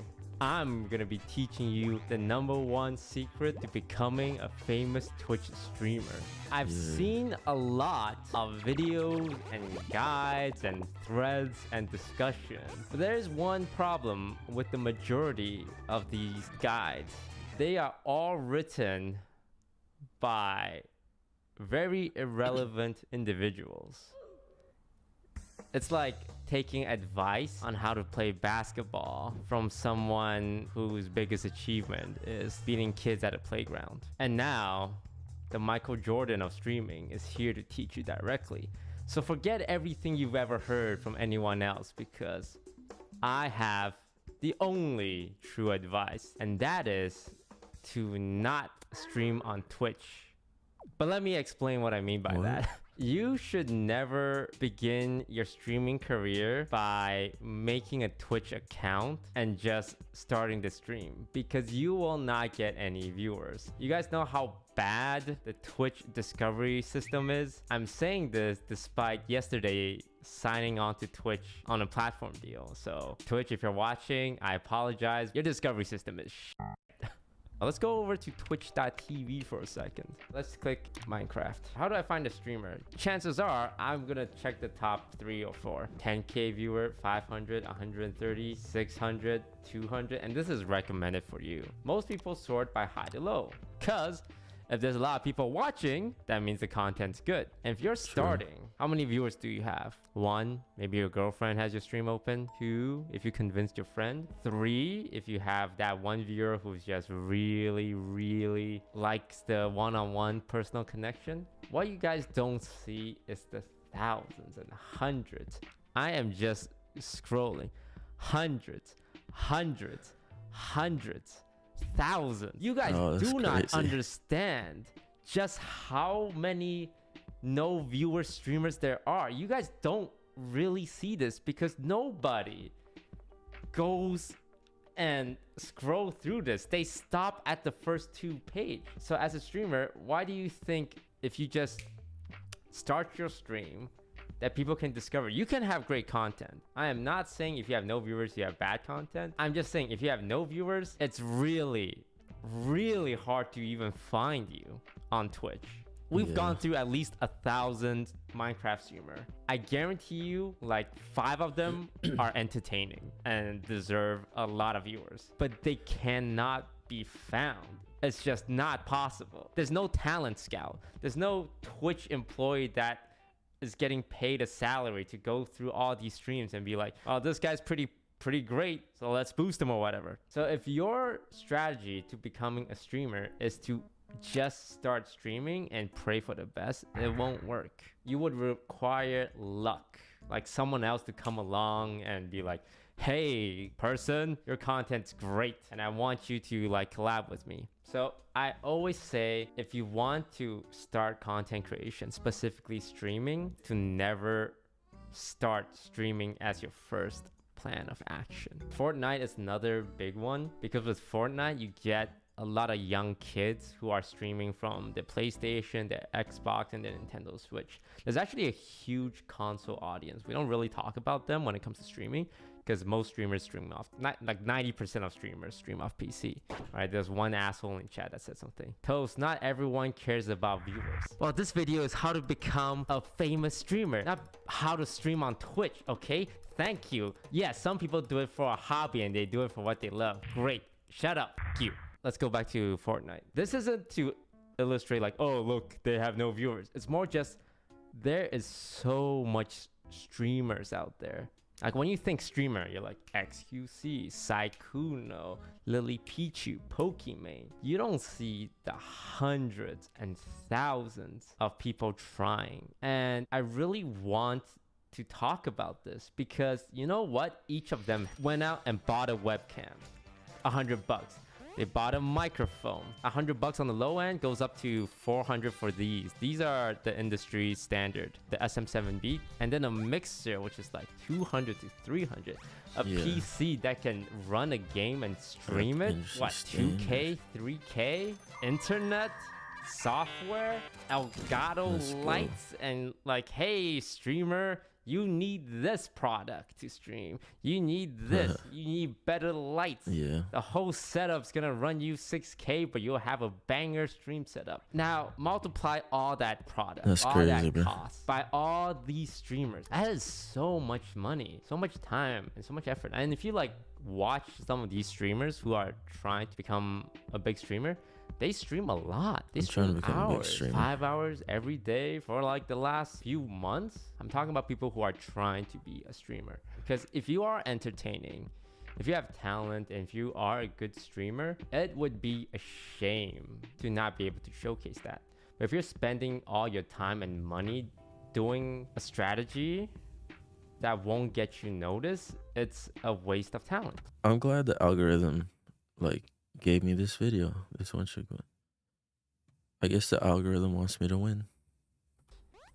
Hey, Sabrosa, perfect. So there's generally two ways I see. What a great time to point out one way. Number one is being an insanely good player at the game you play. And this is the most straightforward way, but I would say the hardest, because there's a lot of good player in every single game. Fortnite, Valorant, CSGO, League of Legends, Apex Legends. If you're like the top of the top, and I mean top 10 player, you can have an audience because people love watching God Gamer. Timmy, ACU, God Gamer. Pens, Subrosa, God Gamer. They will have a base audience who just want to watch a God Gamer. Shroud's a great example. Shroud is a very chill dude. He's just like laid back and he's jumping around, clicking heads, and you watch him, you're like, holy crap. Faker, look, I haven't seen his stream from the outside perspective. He's not very talkative. Well, he speaks Korean, so I wouldn't be able to understand him. But he's a God Gamer, right? People will watch him just because he's Faker. Even XQC. A lot of people think, oh, XQC is just, he's a juicer. He's loud. He's like always making content, drama. But XQC started as a professional Overwatch player, right? He was really good at Overwatch.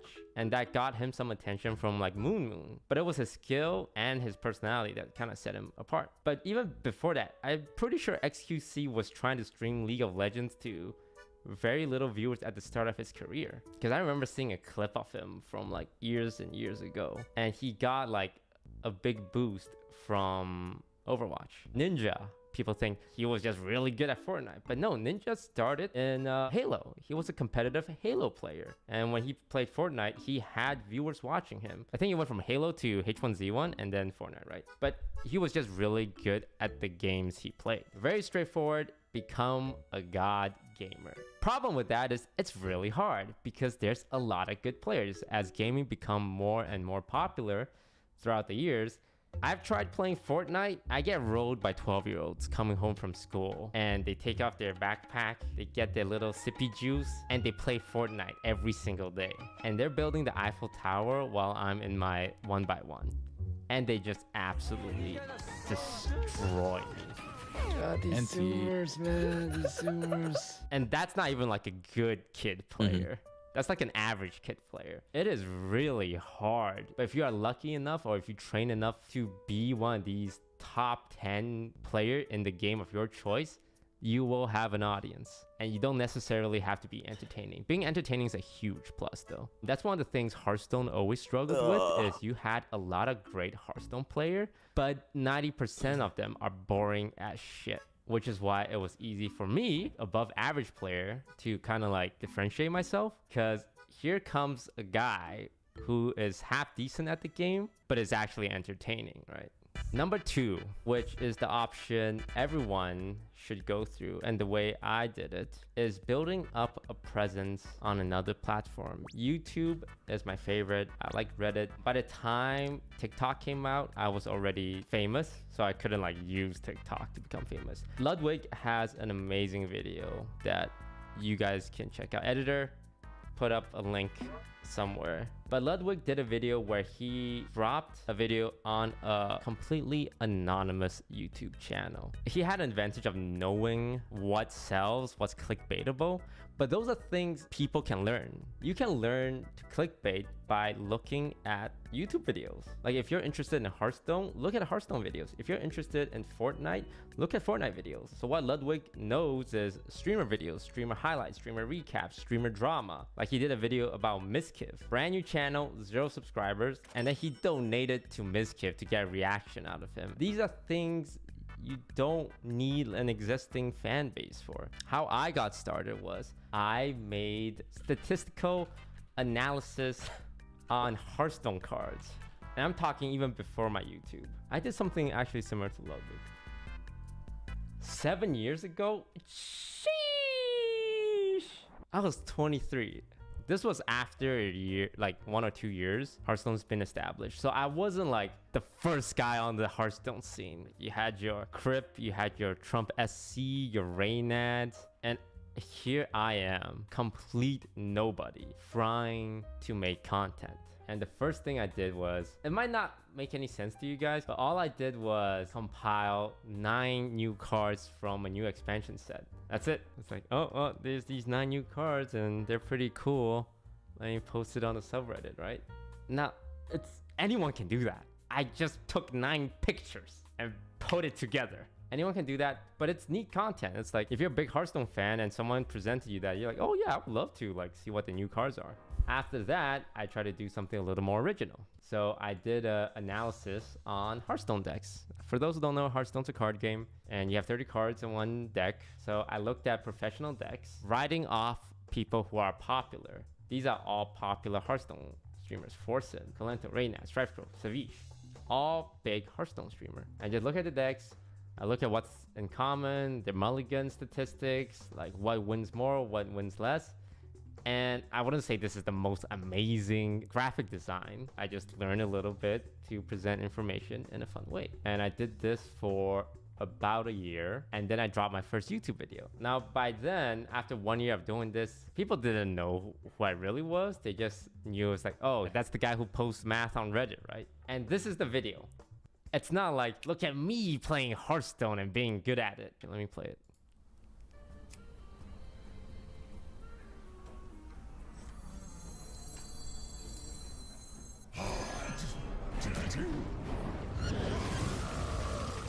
How do you get that much views, bro?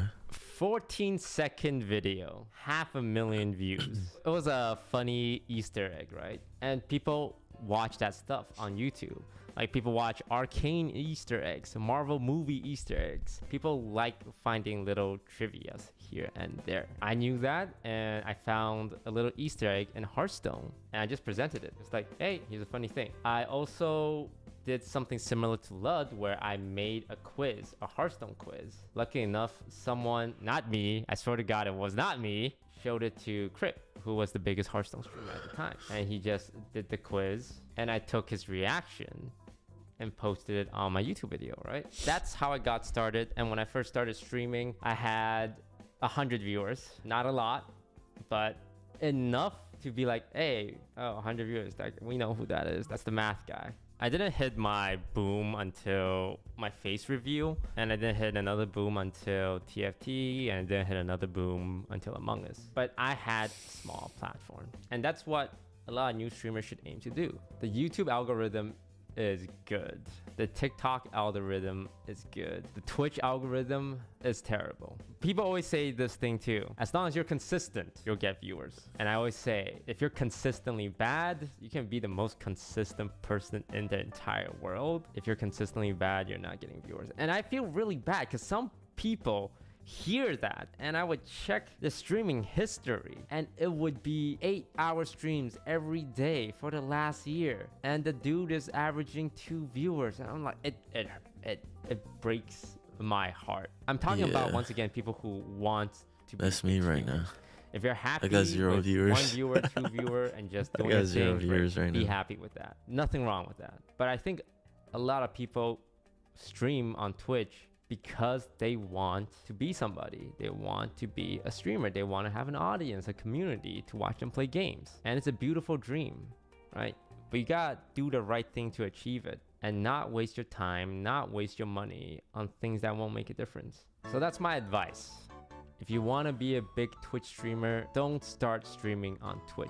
Start anywhere else with a good algorithm. Find out what's popular, build an audience there, and then eventually transition into streaming.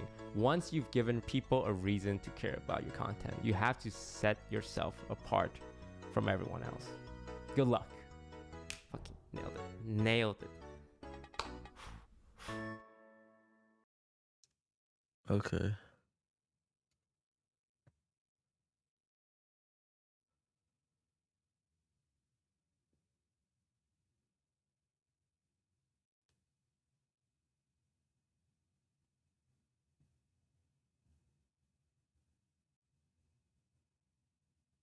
Yeah, I don't know about this one, champ.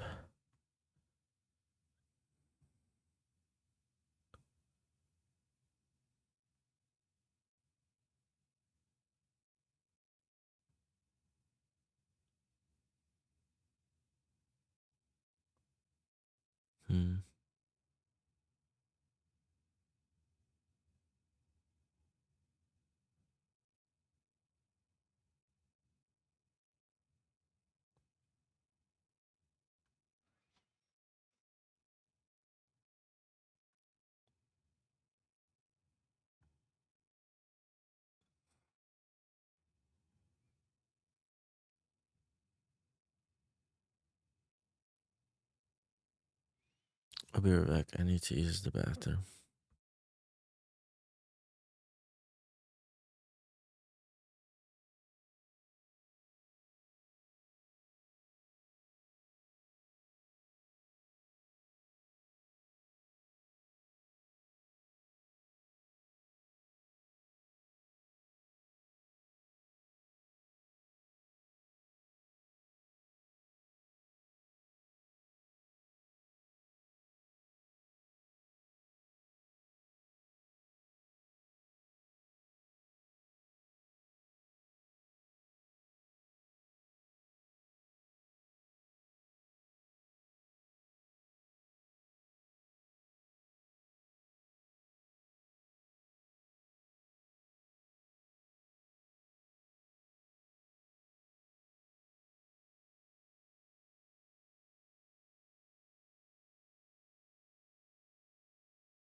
Yo, Sheed, I've been meaning to ask you, what is that thing next to your feet? Oh, you mean this thing?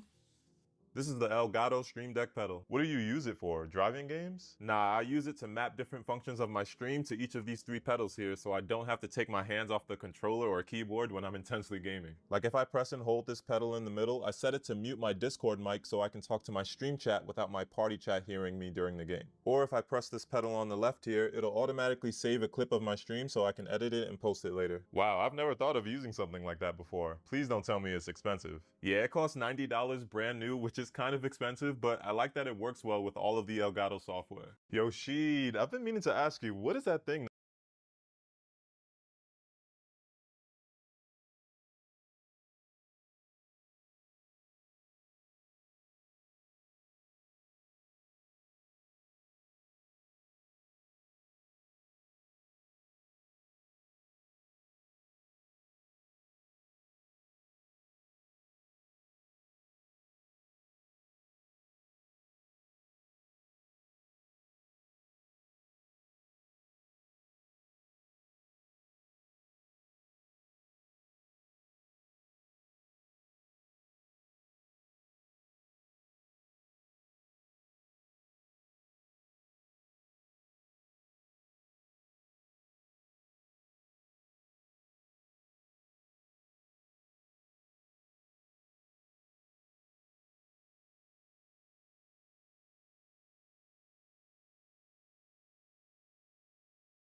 The fuck? Spider-Man somewhere, I don't even know. He's on point. I got his head. Okay. Dead. Okay. Okay. Bro, hold on, I'm fucking dead. This guy's gotta be fucked. This guy's sus as fuck, bro. I got, like, literally point that. Yep. Try to get a lot of things pushing the side. Sure, I'm down to shoot and move faster. So down.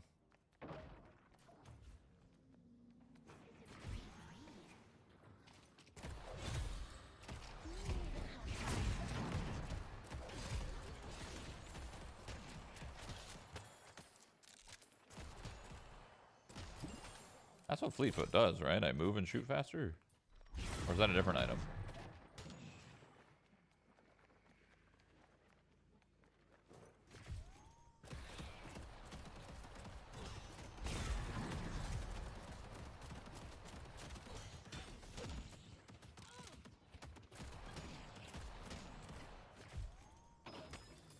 I know I should be spamming C in fights, but should I be spamming C in like when I'm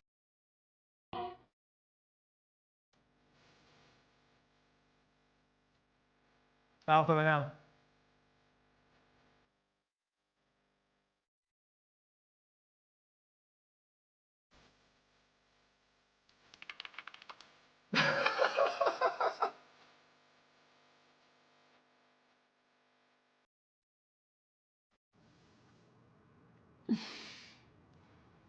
months. Oh, I tried to drag my mouse big up Sam Lloyd. on the fucking things at the top, but it wasn't my thing, it was the videos thing. Jinxie car. Jinxie car. Rondale. I'm seeking 5%. Oh my god, not this joke again. Tell him to join the Among Us Discord, man. I'm in the Among Us Discord. Join the fucking thing.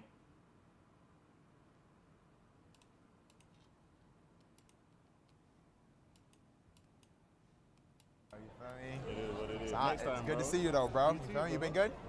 Yeah, so. How you feeling? Chilling. I was in London as well. I didn't know. I was in Yeah, it was fire, bro. London, you know, London's always a good vibe, so. Yeah. Good to see you though, bro, man. Stay safe, right? You too, man. Chat, if I were there, chat, you think they would know me? And they would go, yo, sup, X, sup, man? Yeah, sup, man. Franklin? Nice seeing you. No, really? No? Deadass, are y'all trolling? Are y'all trolling? Wait, where?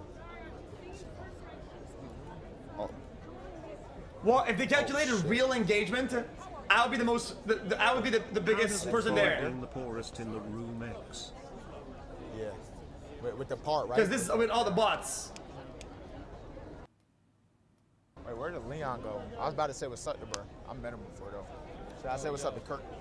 Where? Kendrick would rip you a new. Where? Jeff Goldblum? Bro. Nah, I'm not gonna lie. Where? Bro, like, come on, like Jurassic Park, like, he's a movie star. Damn, bro, I'm not gonna lie. Glasses. I've never seen Jurassic What Park. do you mean by that? Boys, slow down. I wasn't watching movies growing up. I'm not gonna lie. I was watching YouTube. Damn. You feel me? They clipped Jurassic Park for sure. Yeah. I'm sure that's there's some lit. clips. His name is what? Jeff Goldblum. Jeff Goldblum. Yeah. So I'm gonna say what's up. Chat, tell me I'm wrong. If he was wearing a big ass golden amulet and a cape, people would give him 10 times more respect. They go, yo, hold on a minute. What the fuck? A small, medium cape, bang, off the back, and a fucking amulet. Bang. People would go, wait, hold on a minute now. Jesus Christ. For real? Damn, whoa. bro, I feel like a bum ass nigga not knowing that shit. Nah, I just film shit, like, you know what I mean? Chat, why y'all calling me a peon? Muted. Nah, gang, like, I'm so serious, bro. Hello? Serious, bro. Hello? Swing and a miss on that one. Yo, X, what's up? Son, man. Aura has arrived. Yeah, I know. Yeah. Aura has arrived, dude. Yeah, I mean, I know. Okay. I can't tell if you're saying... Are you saying you're Aura or I'm Aura? I'll take a compliment. Thank you, man. Thank you for glazing, buddy. Okay, yeah. I was saying, typing dots. Never mind. They dotted you because what you said is very cringe. Yeah. Next, how have you been, bro? What have you been doing in life, dude? Just chilling, playing some League, playing some.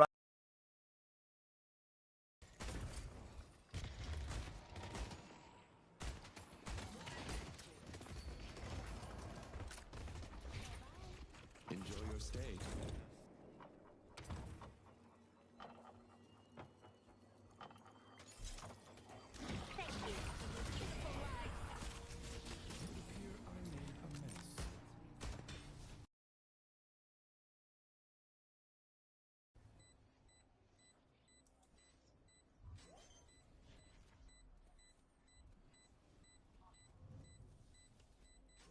What's another death? Hey. Way to go, Smurf. I'm no doctor, but I can patch a bullet hole or two. Let me know if you need healing.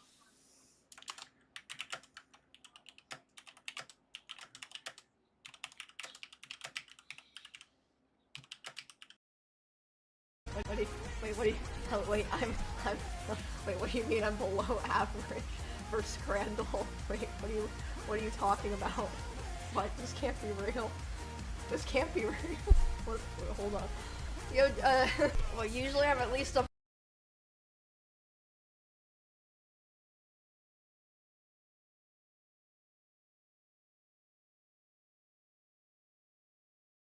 They set up towards A for NRG on this. And if you're not Radiant, I was still higher ranked than you and Val. Shut up. Damn. Oh, it's gonna be quick. What a flash. Right over that top. Vora has no idea what's going on. Mod is able to get safe with even a bit more info on the way out. Already with first blood. He might try to converge into the A site. Oh, look at this ult. Dude, NRG doesn't give a fuck, man. Damn. Kiko finds a few, even with their back turned. A third one there as they're trying to swing, and Asuna has no choice. The flying fucking Odin. They gotta nerf the fucking Odin, man. I don't know what needs to be done, but it needs to be nerfed. Actually, we'll reconsider, see if he's flanked for a moment here. Might even go for that false. Bro, the Odin should be shooting literal fucking like Nerf bullets. Window is gone. Here's a rotate. Here comes a duel. Falls back here. I think Ethan's going to try to start booking it. They want to try to get this ult up. One of those things where I feel like maybe less damage. I mean, I don't know if it's would make OP, but sense. it's like it gets swept under the rug because no one really uses it until I guess more recently. Like Brock's kind of recently. I mean, like it's been around, but like who's really abused it so bad? Like Brock is the most recent guy that comes to mind, but no one else has like done it like him, you know? Yeah, I just think that there are two things that to me feel so out of place in this game, like they genuinely don't belong. One is Neon as an agent, and two is the fucking Odin. I mean, I don't even care that they added the Outlaw or the Bandit. I mean, I just don't think, like, there should only be like an What about Ares. the Judge or the Bucky? I mean, this might sound fucking faded, but I legitimately think the Bucky and the Odin, just from a positioning. You mean the Bucky and the Judge? The Bucky and the Judge, I think take more.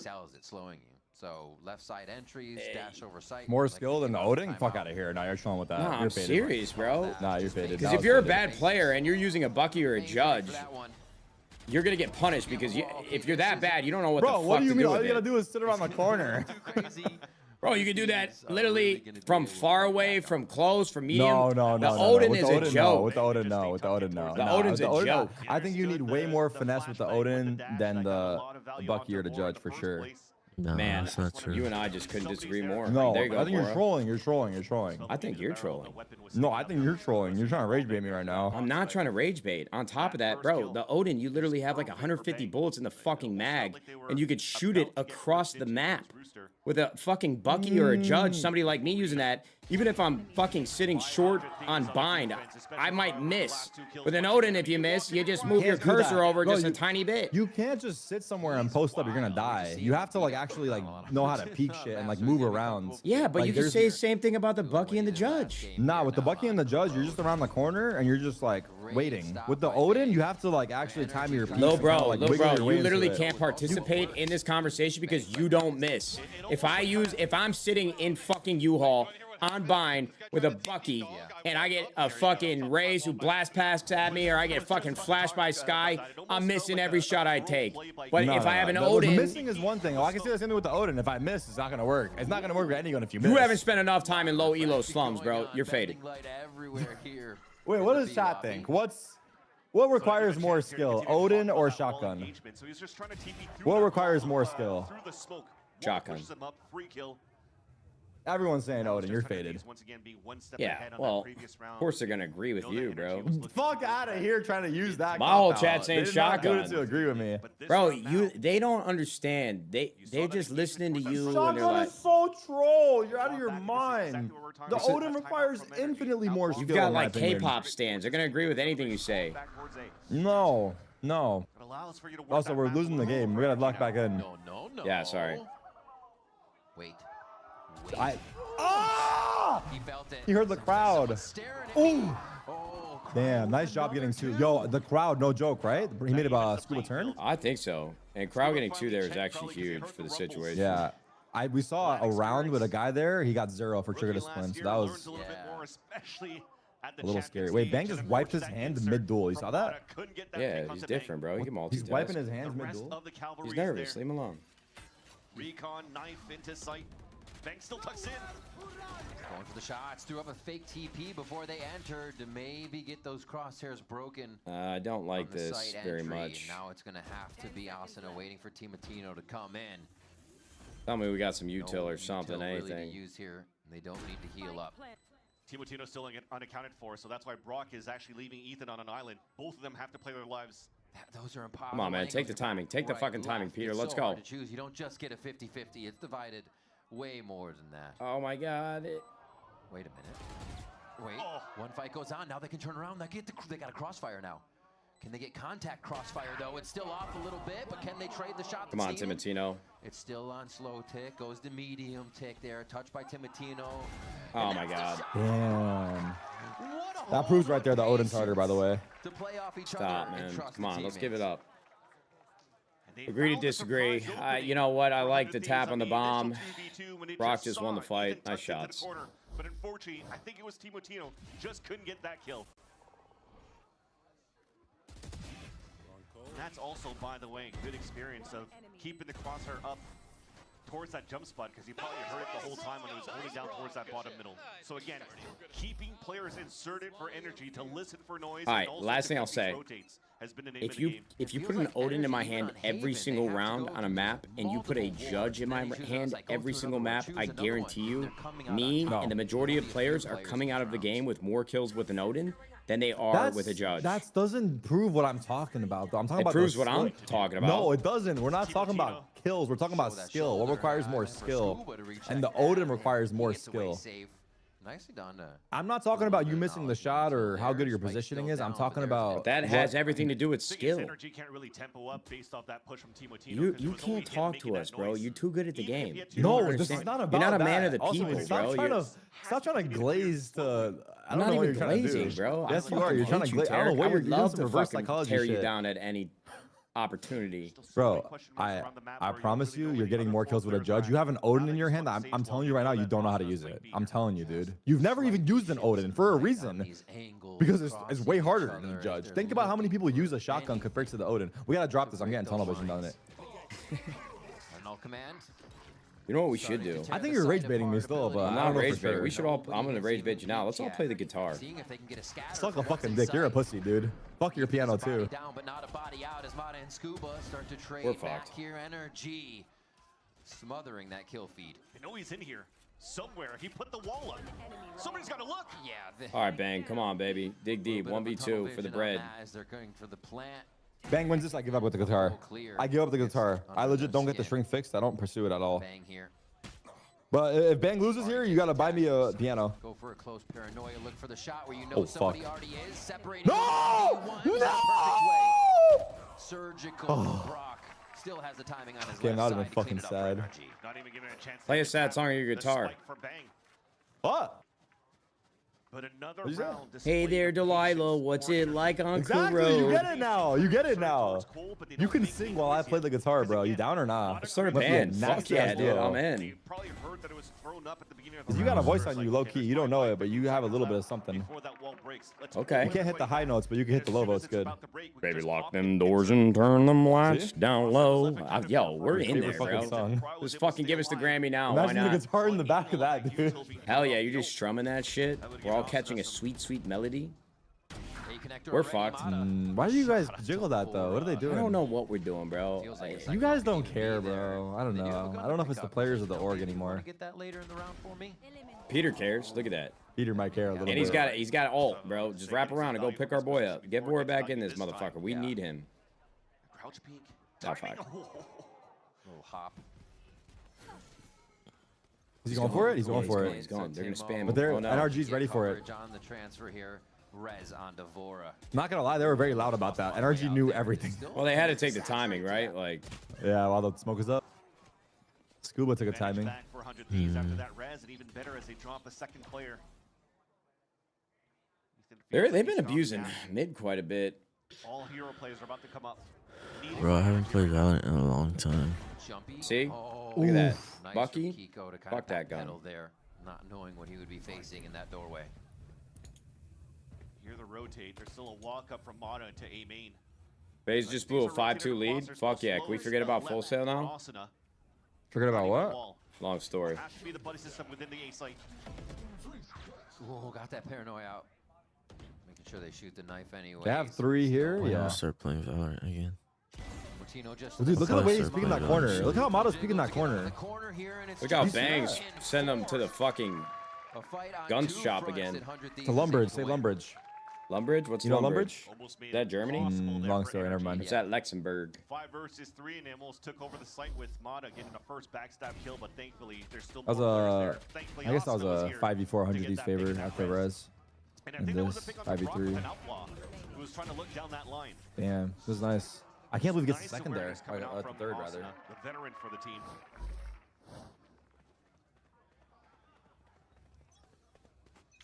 Lots of ults available. In the last time Oh, they dude, had I this might over make a was drink, Virgin bro. Path I don't for think the I A side, can so handle this. lots of players, Handle even what? Vito setting up over on that Just A side first. You're watching the game, bro. You're not even playing. What do you mean you handle this?